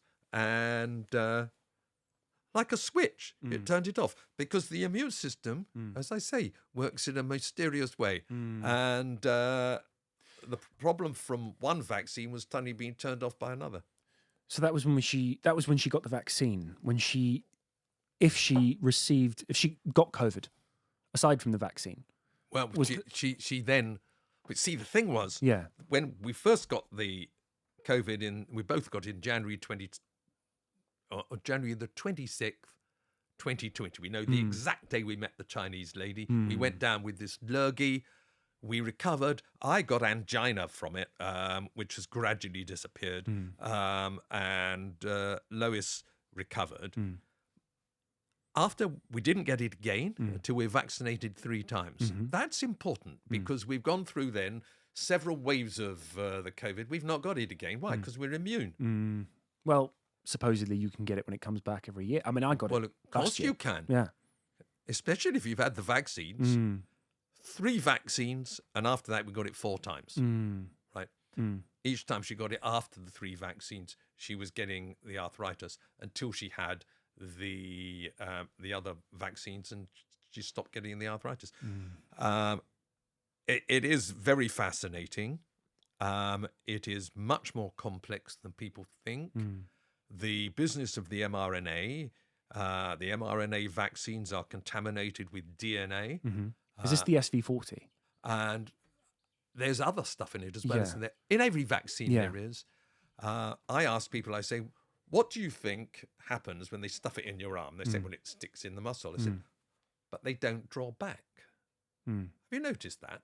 When we were taught to do intramuscular injections, we were always taught to draw back, check it's not in a vein. They must sometimes go into a vein. What happens if it goes into a vein? It goes around the bloodstream, doesn't it? This is something that's supposed to stick onto a muscle. Is it? Yes, it's supposed to be particularly good. I didn't know that. And so it goes round. The biggest muscle it's going to come across is the heart, sticks into the heart. And then you get myocarditis and pericarditis. Not a surprise, really. I refused, when I had the mRNA, I said, I will only allow you to do it if you agree to draw back. And the nurse agreed. She drew back. There was no blood, so I said, you can put it in. She put it in. And I don't know whether that would have protected people from getting the myocarditis. I certainly don't think it was good for them to just stuff it in willy-nilly. That's all I say about that. I'm going to have a quick toilet break, and then I want to continue that's a asking very you good questions. idea. Yeah. So then I'll do the same. Yeah, perfect. Right, where were we? Okay, so I was talking on and off about COVID. Yes. And I was talking about the books, The Death of Science and The Profiteering from Do. Yes. The books complement each other. So there are subjects in this one that are not in this, and in this one are not in this. But one of the ones I just talked about with COVID, I just mentioned Rosamund Jones, how she writes an excellent chapter on children in the COVID era and how ethics flew out of the window. In order to protect older people, we were doing things to children that we should never have done. And now we've got a lower generation of IQ scores because children weren't able to socialize, and they weren't able to socialize. They weren't see able see their mother's faces behind so they the mask. couldn't learn how to talk properly. Yeah. It's absolutely... Or react, or... yeah. Exactly. And a little comment here by Nelson Mandela. Previously, Nelson Mandela said, "There can be no keener revelation of a society's soul than the way in which it treats its children." So I just say that as something that almost brings tears to the eyes when we think that what we did and allowed people to do during the COVID era ruin a younger generation. Yeah. So now I'd like to move on, if I may, Please. to another subject in here that's not in here, and that's artificial intelligence. Yes. Because I was involved in artificial intelligence in medicine very early on. I devised a technique. I mentioned computed tomography. I devised a technique for looking at computed tomography scans of the chest, which is still used and has been used to assess things in a way that previously was impossible. They actually call it the Goddard score, so people can look that up if they want. And I got a little crossover there because I take a cross. No, I wasn't cross. It was a crossover, which is this: that I devised this score, and there's hundreds of papers that have used this score of mine. I mean, literally cited hundreds and hundreds of times, and they call it the Goddard score. I didn't call it that. I just wrote the papers and the thesis. But they called it the Goddard score because I devised it. So I put into the Google AI. Gemini. Is that what it's called? Google's is Gemini. Yes. Who is the Goddard of the Goddard score for pulmonary emphysema? This is like the most extreme way of Googling yourself. Yes. In the modern day. Exactly. So I thought I would do this to see who is the Goddard. Who do they think is the Goddard? So it came up and said, it got it quite right to say the Goddard score is a method of assessing the degree of pulmonary emphysema. And it's called the Goddard score because Goddard, I think they said David Goddard, which is of course not me, scored 101 in a cricket match in Manchester. And this is called hallucinating. Yes. What it's done is something which human beings would never do.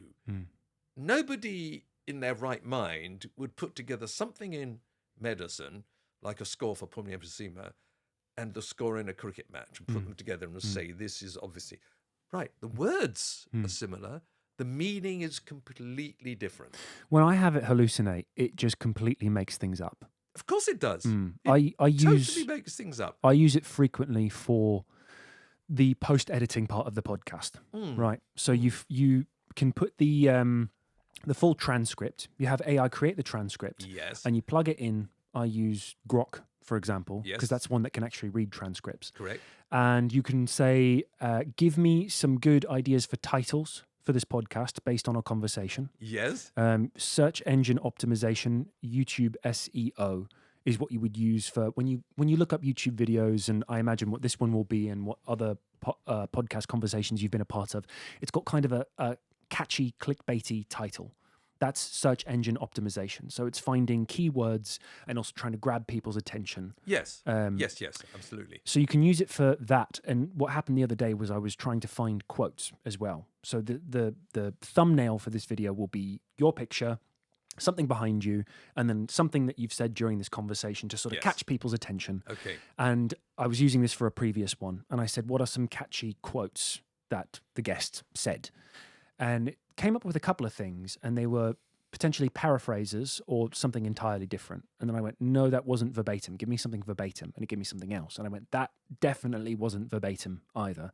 And it said, you're right, I was hallucinating. And I was like, okay, so you've not only found another node of something online to connect this back to the Yes. podcast, you've completely made something up, Yes. which wasn't even slightly related it's in any very way disturbing. to the transcript which I gave you. Yes. So this is a big Yeah. problem. Yeah. So it is a big problem. So where did I start doing a true form of artificial intelligence? Well, back in 1987, I mentioned I set up an MRI unit. Yeah. I put in a management system into the computers there, which included a program that somebody else had created called Questions and Answers. Well, you had to configure it yourself. So I configured this, put it in, and it had a form of machine learning, which actually is similar to what you're talking about there. You could actually put into it, find me all the cases of arteriovenous malformation, and it would find them. And then it would say to you, is there another word you use for arteriovenous malformation? And you would say, yes. Angioma. So then it would find those. And then it would say, is there another word apart from those? And you say, yes, AV malformation, which is an abbreviation. Well, actually, of course, this is a very simple form of artificial intelligence, but very effective. And it's just like you saying, please find for me quotes that would be useful. And the difference is that, of course, this was back in the days when you were doing most of this stuff was relatively simply done, right down at machine code level. So it wasn't hallucinating, and it would come up for me. Well, it was taking only the files that you'd given it as opposed to the internet. So I imagine it wasn't absolutely. hallucinating. It wasn't hallucinating, and it only the files I've given it. But it did permit me to write so many more papers than anybody else. So I literally wrote hundreds of papers on MRI very quickly because I could search our database, because we were doing thousands of cases a year. I could search in a way that wasn't predicted. So when I suddenly realized I want to know what all these cases were, instead of having to have already coded for it, I could ask it to do this. So that was the first time I started using true artificial intelligence. And that's what a lot of people are using it for now, is they're finding, what is it? You've got PubMed and you've got ResearchGate, and people will use AI to find a bunch of studies that they'd never heard That's of right. before that That's right. might have something slightly connected Now, between in them. 1992, excuse me, I'm going to cough. Your voice is really nice, by the way. I should say, for people who don't know, you're a little bit ill at the moment, but you've got a lovely baritone Well, I've sound. I have improved. So I do agree with you. I have a sort of deep version of my normal voice. But 1992, I started working in 1992 with a chap called Barry Thomas in the engineering department at Bristol University. And we used multi-layered perceptrons. Please explain what that means. They are neural nets. Okay. Now, people know what neural nets are, but the very first effective neural nets were called multi-layered perceptrons. And we looked at MRI at a particular tumor that occurs, acoustic neuroma, and we got fabulous results. We were able to pick these out better than the radiologists. And I mean, it was really very effective. So And you're I using a certain frequency well, to pick out tumours as opposed to other parts of the body, or how did that? I'll actually got some pictures in here if I can find the chapter. Let me see, because people, 243. What we did, look, I'll show you there. The things that are picked out in green were picked out by the computer. it was finding these areas of interest. Mm. Mm. These are areas where we thought it was highly likely there was a tumor, right?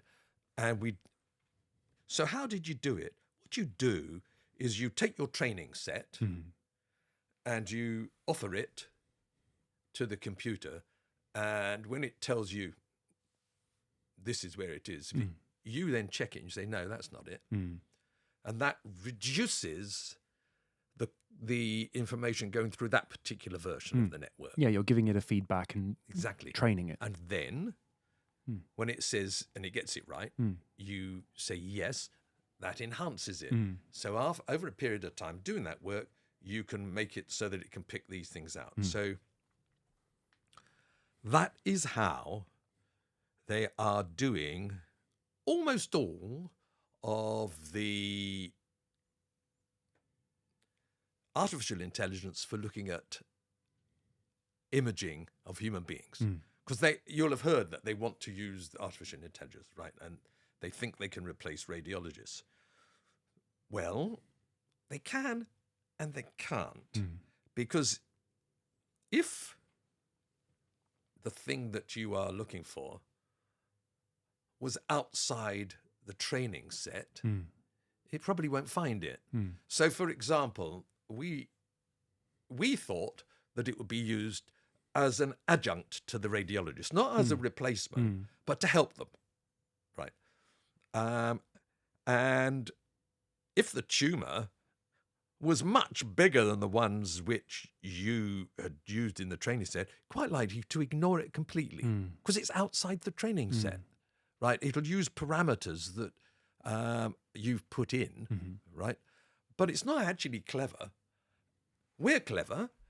We know if you're looking at a lung nodule, right, and the lung nodule is much bigger than you expected, you don't say, oh, that's not a lung nodule, it's 5 centimetres and lung nodules only go up to 3. You just think, oh, well, that's a big lung nodule.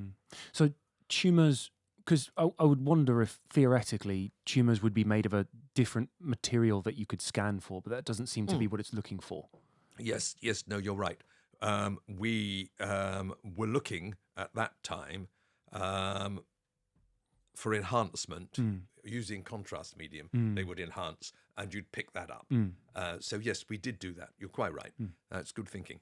And but it nonetheless won't find if it's made of a different material that it recognises scan after scan after scan, and with the feedback you're giving it still will miss some. It might pick it up if it has all those factors and they're enough to overcome the training set, as it were. But if it's just nodules, what it's looking for is in lung would be round objects, and you would have a training set that would include a certain size of them, and then you offer it something that is much bigger or much smaller, it will ignore them. And that's the potential danger that there is when you use artificial intelligence in a way that is missing out the human being, when originally all we wanted to do it for was to enhance the way that the radiologist looked at it. But we also talk about here about the dangers of using it in other ways. Recently, judges have been given artificial intelligence to help them produce their reports. Have you seen that? Yeah. Because they've reduced certain jury trials depending on the severity of the case in Britain. So it's just a judge, but the judge is now relying on essentially a black box of information. But again, they hallucinate. And so barristers have been told off, and lawyers in America have been told off for using artificial intelligence to help with their reports to the court. And the AI has hallucinated cases that never existed. And how often is that happening? Well, you don't know. Sure enough, they pick up some of them, but it is very convincing. And they don't often admit to it either. No. Sometimes if you push them far enough, they'll say, sorry, I hallucinated that. There's a big thing that a lot of people are doing now where they They take the code from a popular AI, something like Claude, and they write their own. They write their own AI system that's not connected to the Yes, they internet. do So that, people yes. have their own personal AI. Yes. One of the things that this was popularly used for recently was finding information in the Epstein files release. Oh, right. Yes. So people created their own AI, sort of trained it on their own parameters, and then put in all of the Epstein files so that anyone else, is a famous YouTuber, Ian Carroll, who followed this quite closely. And so anyone else could go on and research anything specifically they wanted to look into in the Epstein files. Yes. If there was a name or the name of a plane, or example, and they Right. wanted to see how many hits that came up with. Yes, So they yes. could sort of condense and properly read I haven't however looked many at that. hundreds of thousands That's of files there were interesting. Yes. involved with this. And so you kind of cut that problem out because you're only, once again, like you were talking about with the MRI, you're not looking at the whole internet of knowledge where it will combine David Goddard from cricket. It will only be looking at the information that you've given it. So it couldn't possibly hallucinate because there's no other information for it to look at. Yes. So that's one way of getting around that problem. Well, another way is that, in actual fact, on the Google AI, you can correct it. So I corrected It's constantly learning. Yes. So I corrected it. Mm. And the next time I looked, it was correct. Mm. The next time I looked, it was hallucinating again with a different name. Mm. And it was somebody else doing some sports score. It was a lady, in fact, Mm. which shows you that even if you correct it, it doesn't necessarily stay corrected. Mm. So that's the danger of anything that is on the internet. Well, that was a big problem with Wikipedia, wasn't it? But that It wasn't was, yes. AI. That was the people in charge of Wikipedia wanting to use it for their own ends or But describe there's other a people person who a are certain putting way. funny things in for fun. Well, that was a problem first, and then what came from that was the owners of Wikipedia sort of limiting what people could put, even on their own profiles. Yes. I think did you have any problems with Wikipedia, or am I confusing that with? Well, I have done things on Wikipedia, but not that I'm very worried about. You could ask my son what he did on Wikipedia, because he would, and he is an interesting person to go on one of your. Yeah, I'd love to chat to him. Yeah, Radio one of the other podcasts, problems with the AI, which nobody's talking about, it's quite sadistic, is Google. So you've got Gemini, right? You've got two different versions. You've got the version of when you go into, I think it's gemini.google.com maybe, and it's like ChatGPT, and you can put in your questions. The other version, which is, I guess it's the same model, is when you search anything into Google, and now you get the AI search result at the top of the page. I know. So what they're doing is they're summarizing all of the information that you're getting, and therefore, if you're trying to look up something that happened in the news recently or whatever it might be, something on ResearchGate, you're not going to the source information. I know. You're getting an AI overview. And people are using that. And I find that very dangerous. Which is, one, terrible, because again, it might be hallucinating and it might be pulling things from a different place. But two, what it's doing is, instead of The Guardian getting a bit of ad revenue from you going on and reading an article on their website, you're getting a summary from The Guardian, The Sun, BBC, and they're getting nothing. So Google is now taking the profit from companies that have done all the research. The only way I use that, the only way I use that is when I see something it says, I look it up. In other words, if it says something, I say, now, is this true? So I will have to put it in again. I cannot believe anything that comes up in their AI. I can't believe it. Even if you correct it, as I said, it will then revert to wrong, to errors. So, yes, it can give you a clue, but you can use that clue to find where it comes from. But you see, the problem you're pointing out there is the same as when you ask the AI to create an image for you, and it comes up with an image, which basically it's stolen from somewhere. Yeah. And it might not be exactly what you wanted. So if you're getting an image that's slightly different than you imagined, how does that equate to the research results you're getting if you're trying to look up what happened recently in Parliament or exactly get a name wrong? But say you put, say you said, I want a picture of a flying elephant. I say that because I drew one in here. But if I put in a picture of a flying elephant, the AI will find one or make one for you. But how has it done that?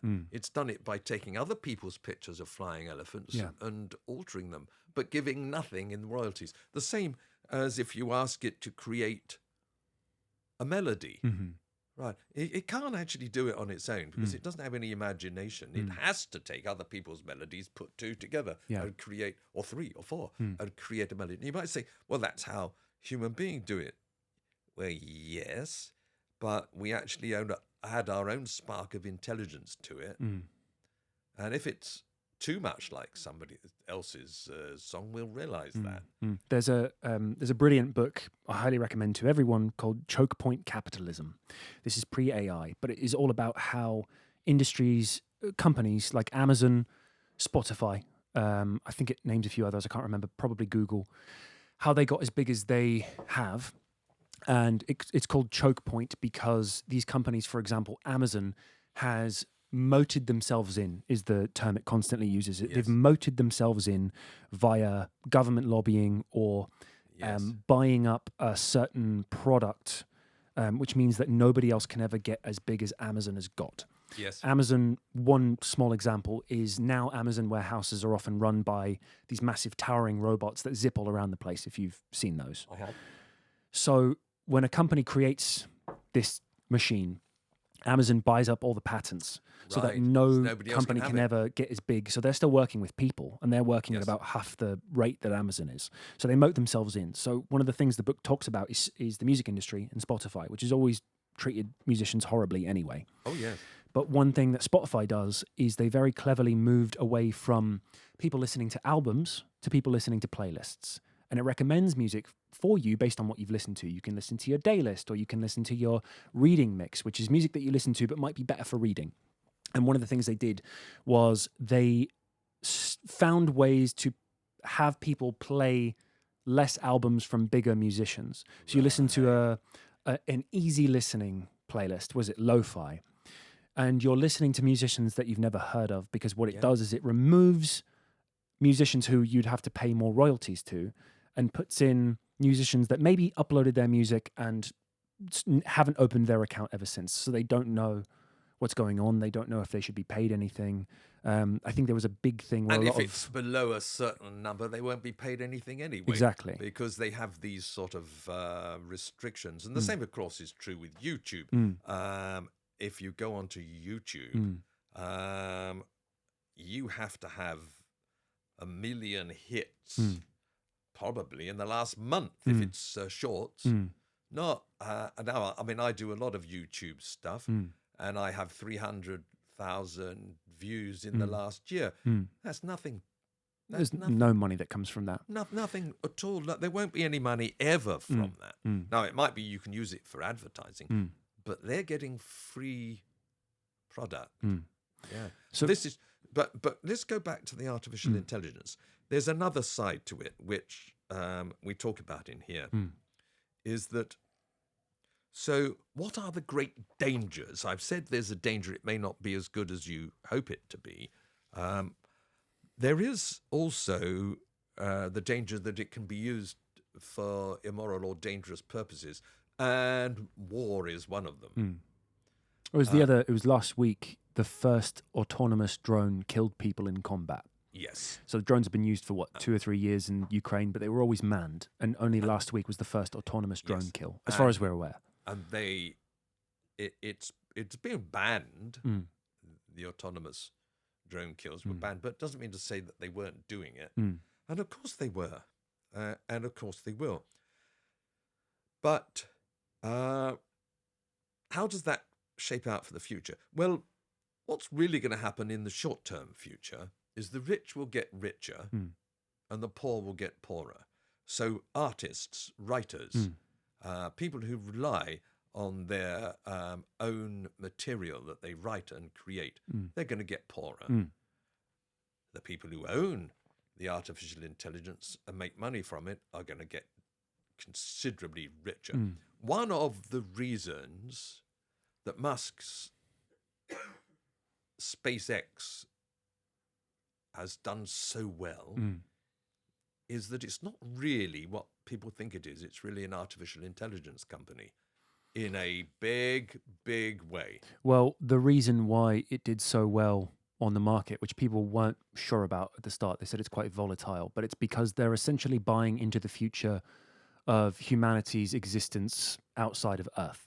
Right, because this is what we're moving towards. Well, that's what they claim as to why it will be valuable in the future. But at the moment, the massive thing they're doing is artificial intelligence. They've made rockets and they're doing this sort of stuff, and they look to the future and say it's going to be really valuable. But I'm saying artificial intelligence is part of the story. So the rich are getting richer. He's definitely got richer. Well, he's the first trillionaire now. Exactly. And do we have to worry about artificial intelligence wiping us out? Well, not immediately. What we have to worry about is rich, let's call them rich bees with a big B, right? Wiping us out, if you understand what I mean by that. I'd say, all right, then I'll say it, rich bastards. They're the people who, they'll wipe out the poor people. And we have to worry about surveillance by governments, right? It's not just the Communist Chinese Party, the Chinese Communist Party certainly are using artificial intelligence for surveillance, but so are we. Britain arrests more people for social media posts per year than Russia. Well, you see, this is one of the things I talk about in here. I talk about that, how they keep on arresting people for writing things which the government doesn't like. Now, that's surely wrong. And that is, how did they manage to search so much? Did you hear about the Twitter files? Yes, I think I did. Twitter files was during COVID. It was during the presidential election. And it was when intelligence agencies, it was specifically the CIA and the FBI, collaborated. There was a whole Supreme Court case about it where they found out that they would basically message each other, either email or directly on X was the big one, where they would say, oh, this person has said too many things about COVID that they don't like. And they would censor them or shadow ban them so they didn't even know that they were censored. Yes, right. So the big thing now is companies, and this is part of what I was talking about the other day with this Molly versus the Machines film I was telling you about, is there's a lot of parents who they're worried about their kids on social media, and rightly so. But the problem is governments are using this to their advantage and using these parents who have lost children as pawns in their game to bring more censorship in. So the big money movement right now in social media is companies like Meta. They don't, or very little do they regulate their own content. What they do is they go to an outside provider and they pay them to bring their program or people in to do it for them. Because now it's a big thing with the EU, not so much in America, but it's happening in the UK as well, where they go, you've got dangerous content, you need to remove it, otherwise we're going to fine you. And that's one of the ways they fined Elon Musk an insane amount. It's like hundreds of millions of dollars. And so people who were formerly in intelligence or people who previously lobbied the government to bring these laws in have created companies that now need to be bought by Meta to regulate things, which is actually just another form of CIA censorship. Well, it is. It's the same thing as the Twitter files. It's just much more sadistic and subtle. Yes. And that's what we've got now. So I mentioned here the police make 30 arrests a day for offensive online messages. There it is in the book. And as you say, massive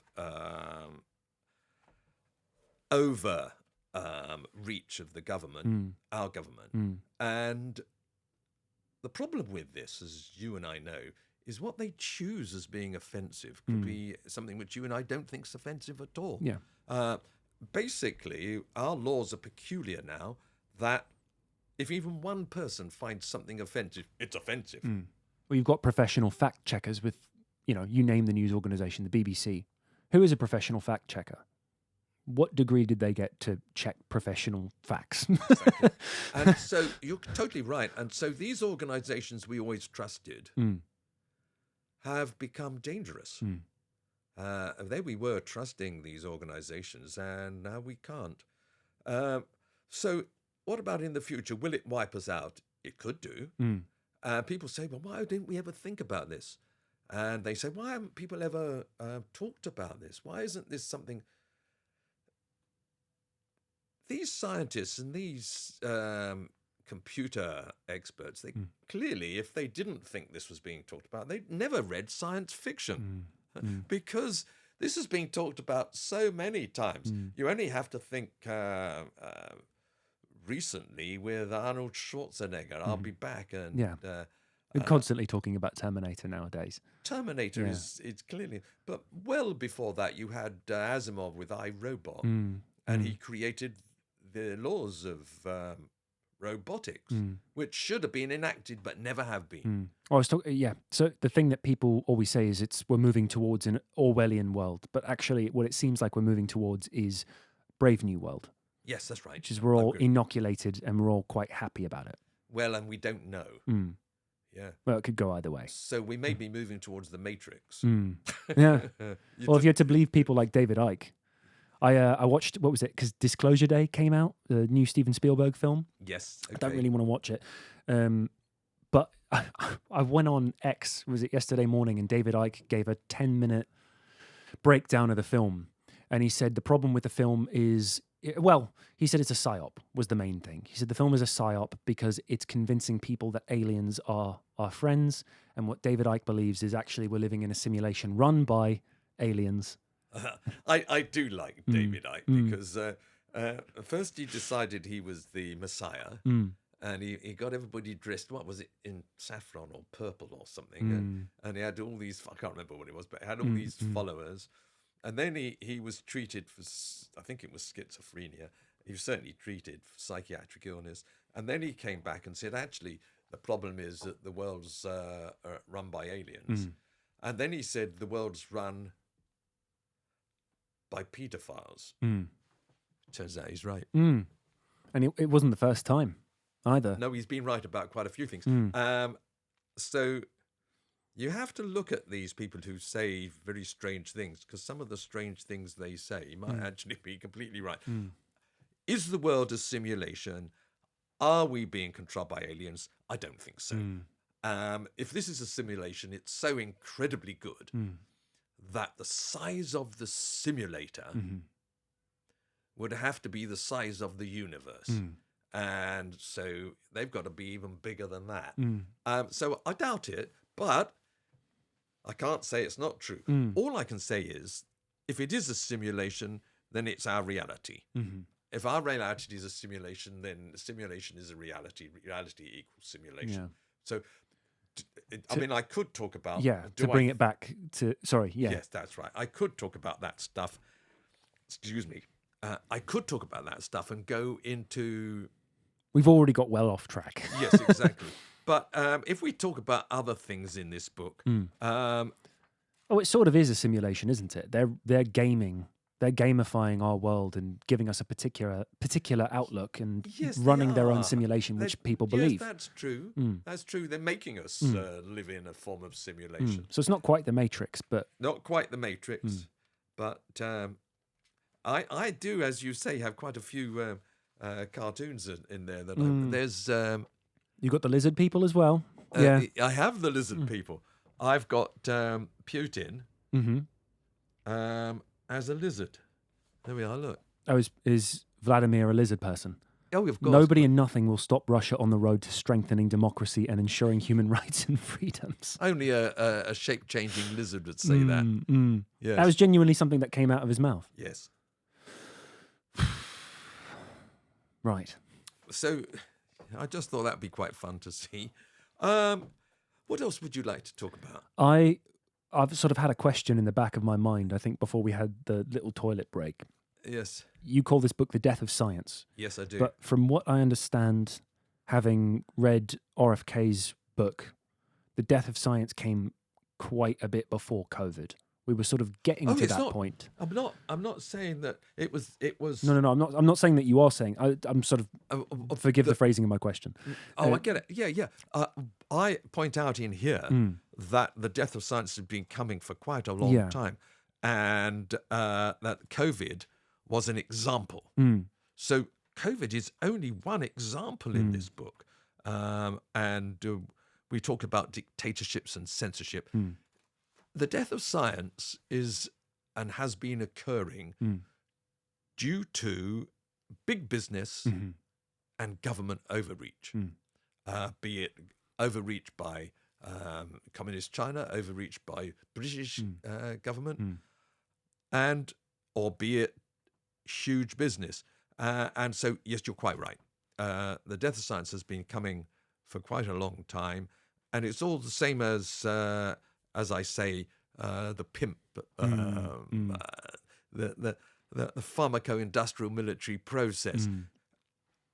What they did with the military-industrial complex, and the pharma has done as well, is they managed to intertwine the governments with it, so that they had people in government who agreed with them. And for example, when it comes to the vaccines, there are people in government who totally agree with them producing the vaccines and not testing them.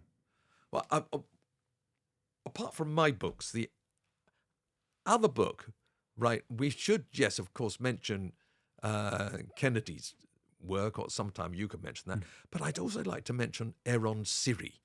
Right. Oh, yeah, he's brilliant. Yes.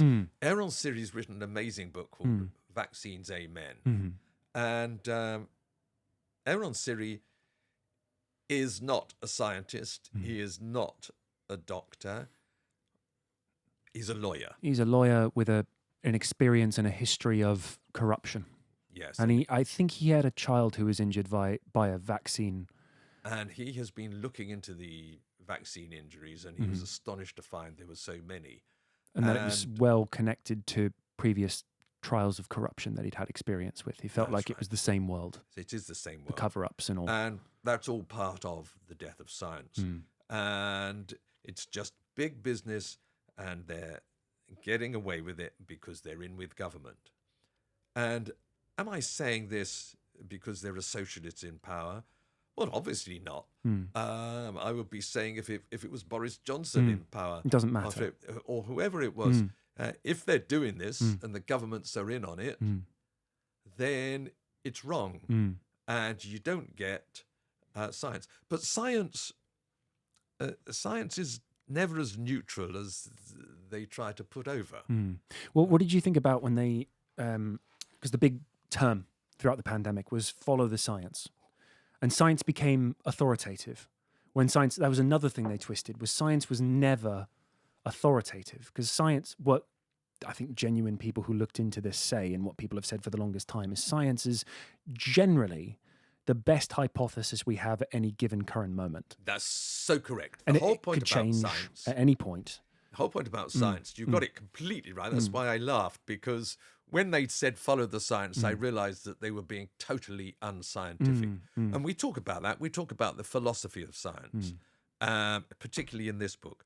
Karl Popper probably made the best definition of the philosophy of science. He said, you cannot prove anything.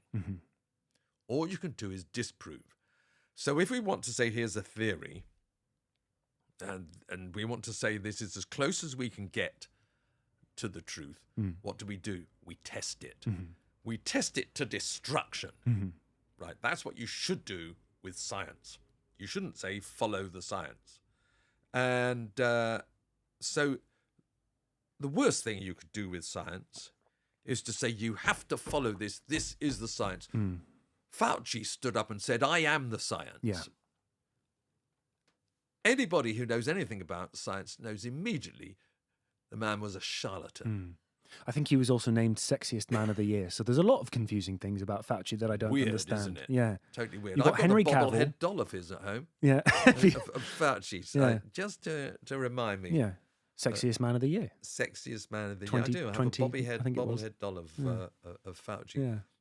I made a little cartoon of him, really, and he was talking. Well, actually, it's not. I don't know whether I can find it, but if people read the book, they'll find the bobblehead doll of Fauci, and he's talking to the tooth fairy, and he's talking to a leprechaun as well in the picture. And the reason for that is that he inveigled in one of the researchers, a guy called Christian Andersen. And that reminded me very much of Hans Christian I was going to say, Andersen, that's not the same person. but it's not. But I decided that Fauci was talking to Christian Andersen's researchers, the Tooth Fairy, and right. Why? Well, because Christian Andersen, at the start of the COVID, wrote to Fauci and said, "This is not a normal virus. There are signs that this was made in the laboratory." And Fauci got back in touch with him with emails which have been heavily redacted. And Andersen changed his mind overnight and created a paper that was one of the reasons that so many people believed it wasn't made in the laboratory. And that has clearly got nothing to do with the fact that Fauci gave him a huge grant and set him up with his own institute. It's clearly nothing to do with that.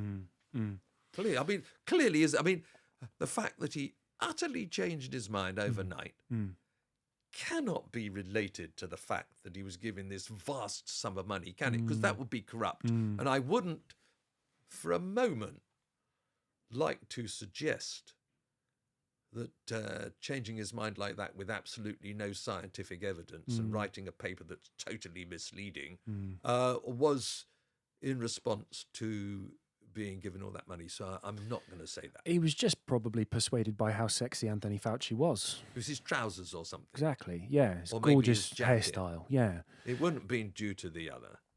What do you think about, because we hit on it briefly before, it feels like, and I think what a lot of people are concerned about is that, and we've barely mentioned the name Bill Gates as well, but what do you think about this idea that we are due for more pandemics in the future, and that is what they're trying to bring? Particularly if they keep making them. Yeah. What was bird flu? They tried Don't to forget scare the bird everyone. flu was H5N1. Yeah, H5N1. Which we've talked about already. Yes. Which affected 50 people over 10 years. Yes. And now, for some reason, is mysteriously affecting people and affecting cattle when it never did before. Well, it's not mysterious when you know that they made it infective in the laboratory.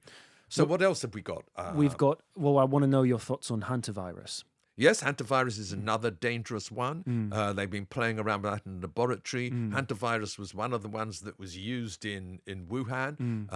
And for some reason, I personally would put a close watch and control on every virologist and every vaccinologist because they have been led in a wrong direction, right?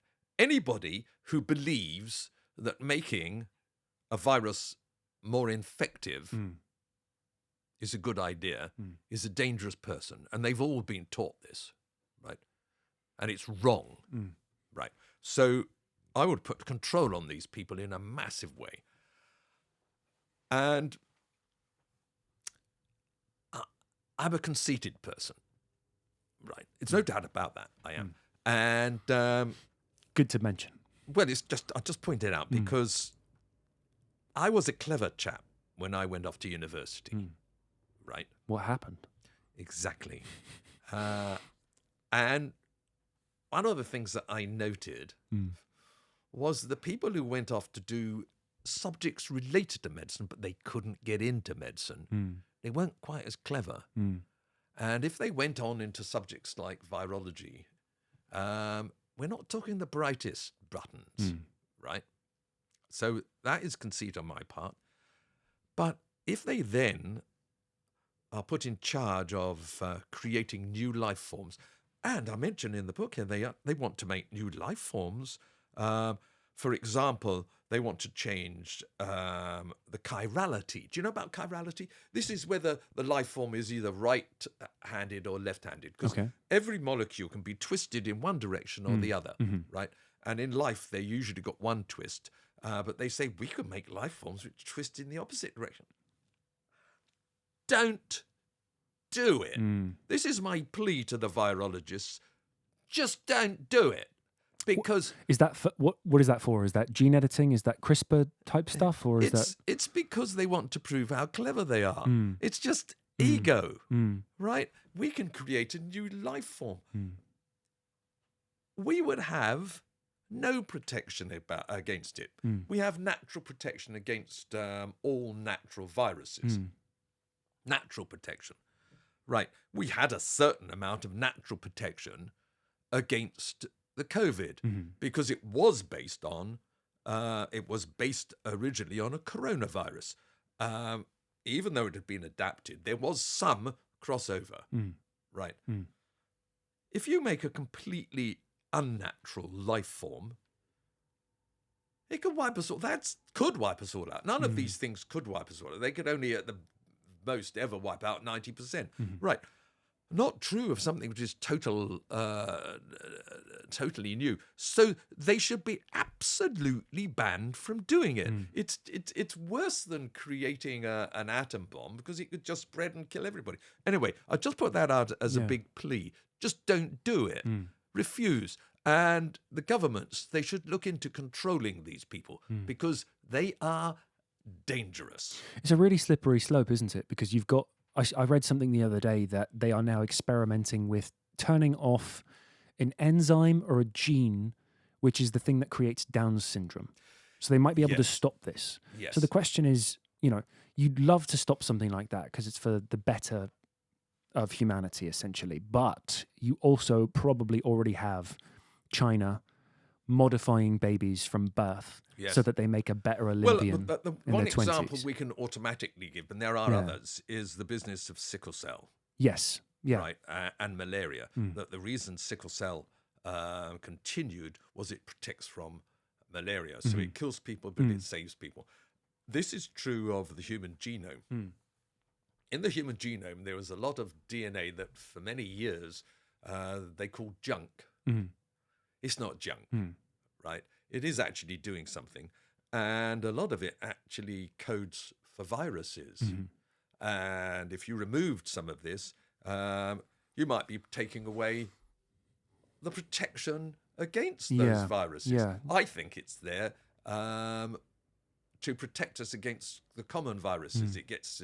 This is what I think happens. I might be totally wrong, but if it gets absorbed into the DNA, you take on the DNA of a virus, and then you can produce something all the time which will protect you from that virus. So this would be a racial memory. Yeah.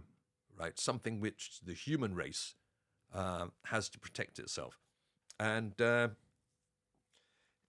we have to be very careful if we start gene editing without knowing what the outcome will be. And we don't know what the outcome is. So we have to be very, very, very careful. Yeah. And they've just, what is it, in California, they released hundreds of millions of mosquitoes. Did you see this? Yes, they modified them yes, to make the males. Yes. They said sterile, but I felt like sterile was the wrong term because it was when they would mate, they would make the females sterile to stop things like dengue and all of these things which hit Africa and I think South America quite badly. But we don't know what we're doing. We don't. We don't know what's going to happen. Because that was Bill Gates' proposal, wasn't it, during COVID, that we could put the COVID vaccine into mosquitoes so that if you were someone who didn't want to get a vaccine, a mosquito might give you one anyway. So, yes. So he's a dangerous man. And he already had a patent on a coronavirus. And he was running all these simulations. Yeah. And they knew what was going on. And yes, he's a very dangerous person. Of course, when you go back to the story of where did AIDS come from, right? People say, oh, it just naturally appeared. No, right. There was an evolution of an AIDS virus from a simian virus, right? So this simian virus, right, had a crossover into human beings, but it was quite rare. And then a big vaccination program went round America, and suddenly the AIDS pandemic. I think there was a lab in Africa before it started to spread in Africa as well. It's in Africa I'm talking about. Oh, right, yeah. Right. So it started in the Congo with the simian virus. Now, when they were giving, there are a few people who've got the simian AIDS virus effectively, right? When they went round vaccinating people, they reused the needle. It was the SV40 so for people who don't know what we're talking about, and I'll see if I get this right, correct me if I'm wrong, but vaccines traditionally needed to grow on some sort of a live culture, I think is the right word. And so they took organs from African green monkeys. That's correct. And so there is some DNA from that in there. Yes. So you're growing a vaccine on this thing, and you're like, okay, well, maybe the vaccine part of it is fine, but the problem is whatever diseases are in these monkeys, essentially, which you're then injecting people with, and that is essentially what AIDS came from. Whereas the mainstream storyline is someone had sex with a monkey in Africa.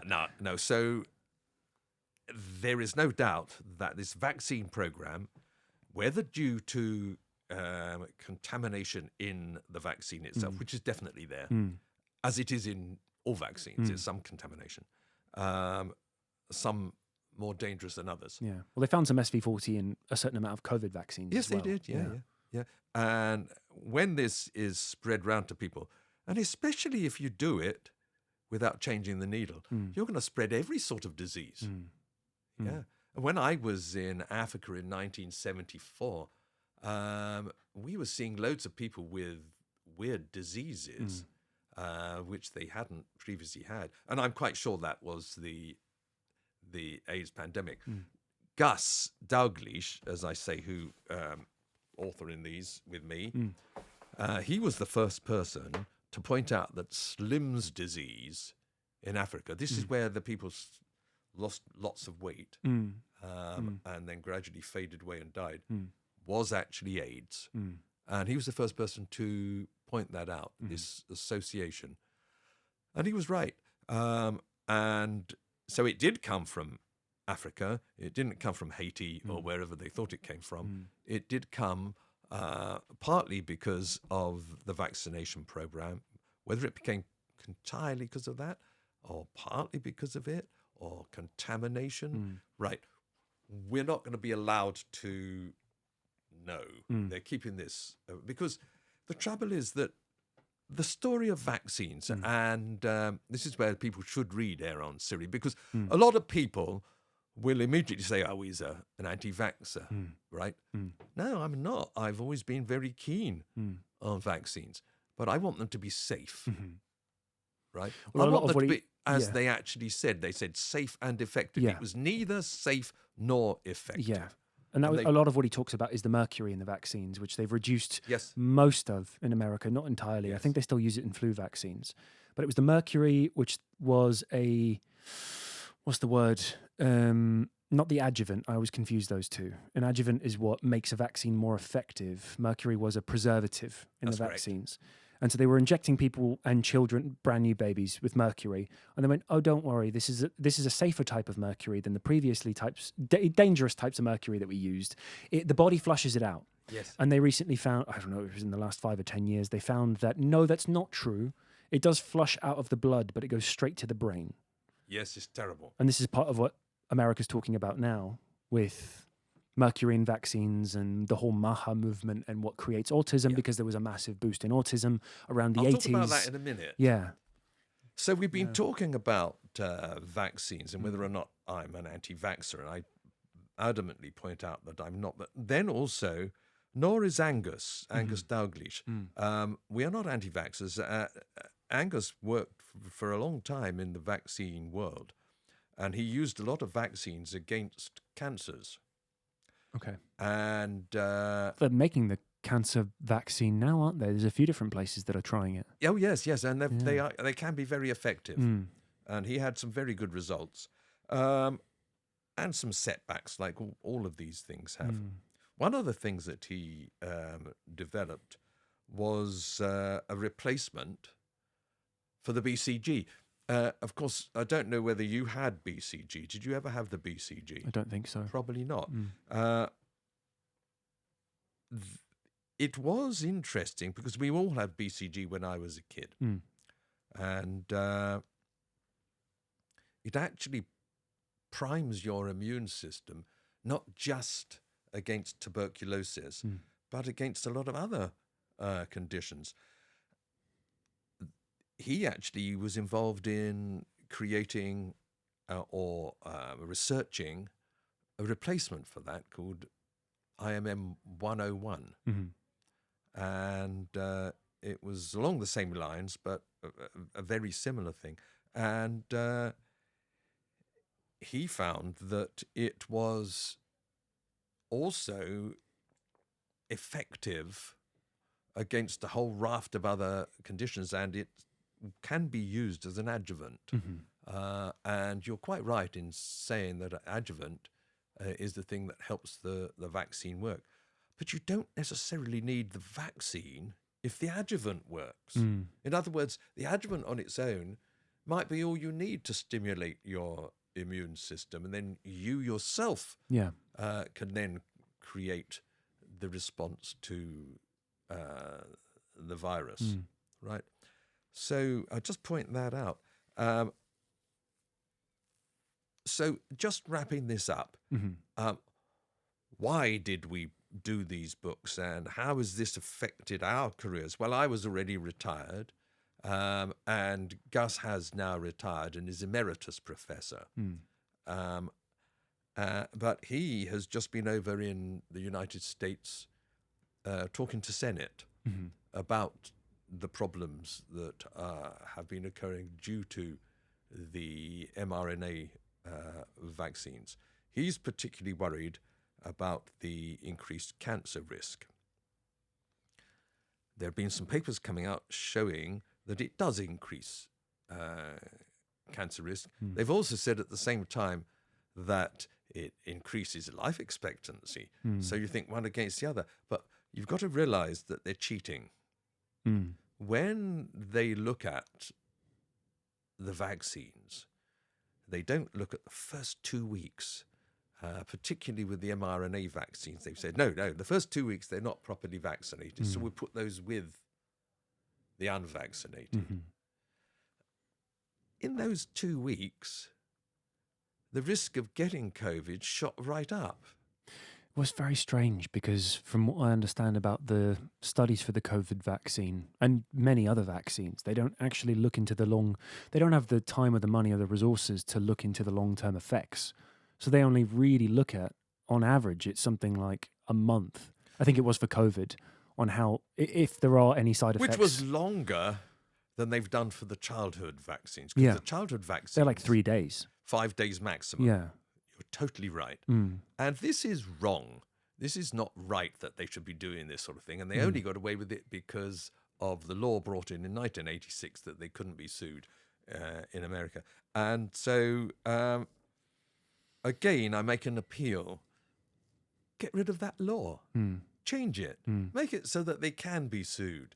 Put it back like it used to be. And then they'll remove the ones which they know are dangerous. Yeah. Aaron Siri looked into this, and that's worth reading. Here's another point. When they looked at the story, do vaccines cause autism? They said, no, they don't. Well, were they really comparing vaccines against people who've not been vaccinated? No, they compared one vaccine with another, and there was they said there's no increased incidence of... From one control group to another. Right. Why didn't they compare it with a group of people who hadn't been vaccinated? That's the measles vaccine, wasn't it? Back in the... Was the MMR. Yeah, and the control group was people it was like 20 people who were on their deathbed. Yes. So the measles vaccine didn't have any increase in death or mortality because people were already dying. So they went, they died just as quickly as the other people did. Yeah. But it's the worst. Yes, you're right.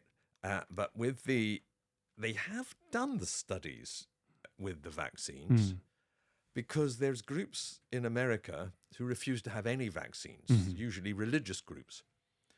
When they've looked at Mormons, right? I think groups it was such as the Mormons. I think the Mormons was the big one that they mentioned, and they found that there were cases within the Mormons, but that was cases of autism was what they were looking at, and that Mormons have much less autism in their community than the average by far, but a couple of Mormons did. But they found out that the only ones who did have autism were previously vaccinated and then brought into the Mormon community. Right. Otherwise, there was no autism. Mm. So, but this was suppressed, the information. So here's another plea. Stop suppressing the stories you don't like, because this is undoubtedly the death of science, and you're only doing it because you're trying to make a lot of money. Mm-hmm. I want to ask you one more question, and Okay, we will wrap up because it's been a long one. It's been a great one. It's been long, and we've got off topic loads of times, which I always love. We have, yes. Do you know Brett Weinstein?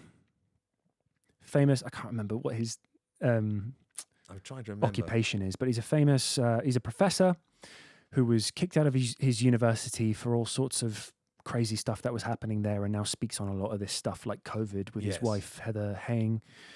And in speaking to him, one of his main theories around hypotheses is what he taught me. Theory is when you sort of have an idea. He said everyone overuses the word theory when they should say hypothesis. Is that in using mice and humanized mice for studies, and not just vaccines for anything, it could be for perfume. One of the things that mice have, or lab mice is the word I'll use, is extended telomeres. Yes, that's right. So one of the biggest problems we have with studying mice before studying humans in bringing anything to market is that theoretically the mice won't be nearly as affected by whatever thing you're testing on them. And so by the time you bring it out in humans, you've not... Yes, there are human studies, but depending on what we're talking about, they're not always perfect, and they might not use a good control group in the case of COVID or measles. But we're kind of wrong to use mice for anything in general. It's a bad first hurdle, first starting point, because it's not an accurate representation of what it will potentially do or not do to humans. And this is something that happens around the world and nobody's really talking about. Telomeres are fascinating. Because, yes, as the telomeres go down, your mortality rate goes up. Right? And this is known as senescence. Right? And these mice that they use are adapted and they're not normal. And that's part of the reason that they have this extended telomeres. But when you look at human beings, here's an interesting fact that I'll end with, because people might find this encouraging, particularly if it's older people looking at this. The life expectancy goes down as the telomeres... Sorry, the life expectancy goes down, and so does the telomeres, or the death rate goes up as the telomeres go down. There comes a point there are no more telomeres. What happens to the death rate? Have a guess. It then goes plateauing. This is the equivalent of immortality, right? But you've got a certain percentage chance of... You've now reached quite a high percentage chance of dying each year, but it doesn't increase. So when does this tend to happen? Around about 90. And that is why some people, when they reach 90, just bumble on to 110. And you don't know whether it's going to be you or somebody else, because the chances are each year there's a really good chance you're going to die, but you might not. And so there is a possibility of an extended life when your telomeres have all disappeared. And if you're fit, then... Goodness, you might go on to 110. And what we mentioned before the podcast, which is you can take up smoking and all the things you wanted to do in youth. Just wait till you're 90, and then you can take all the cocaine and all the cigarettes you want. Basically. Do all the very bad things. Yeah, perfect. And when you're almost at the end, that would be the time to take up heroin, but not before. Just try it once. 95 okay. is a safe marker. Anyway. I think just when you're on the deathbed, don't be afraid of having... Just take a little bit of heroin. Yeah. Just a little bit. Yeah, right. Yeah. Just a bit. Yeah. Okay. Good place to end it. Thank you. This has been good. We we went all over the place, which I really enjoyed. Cheers. Yeah. Cheers. Thank you. Great.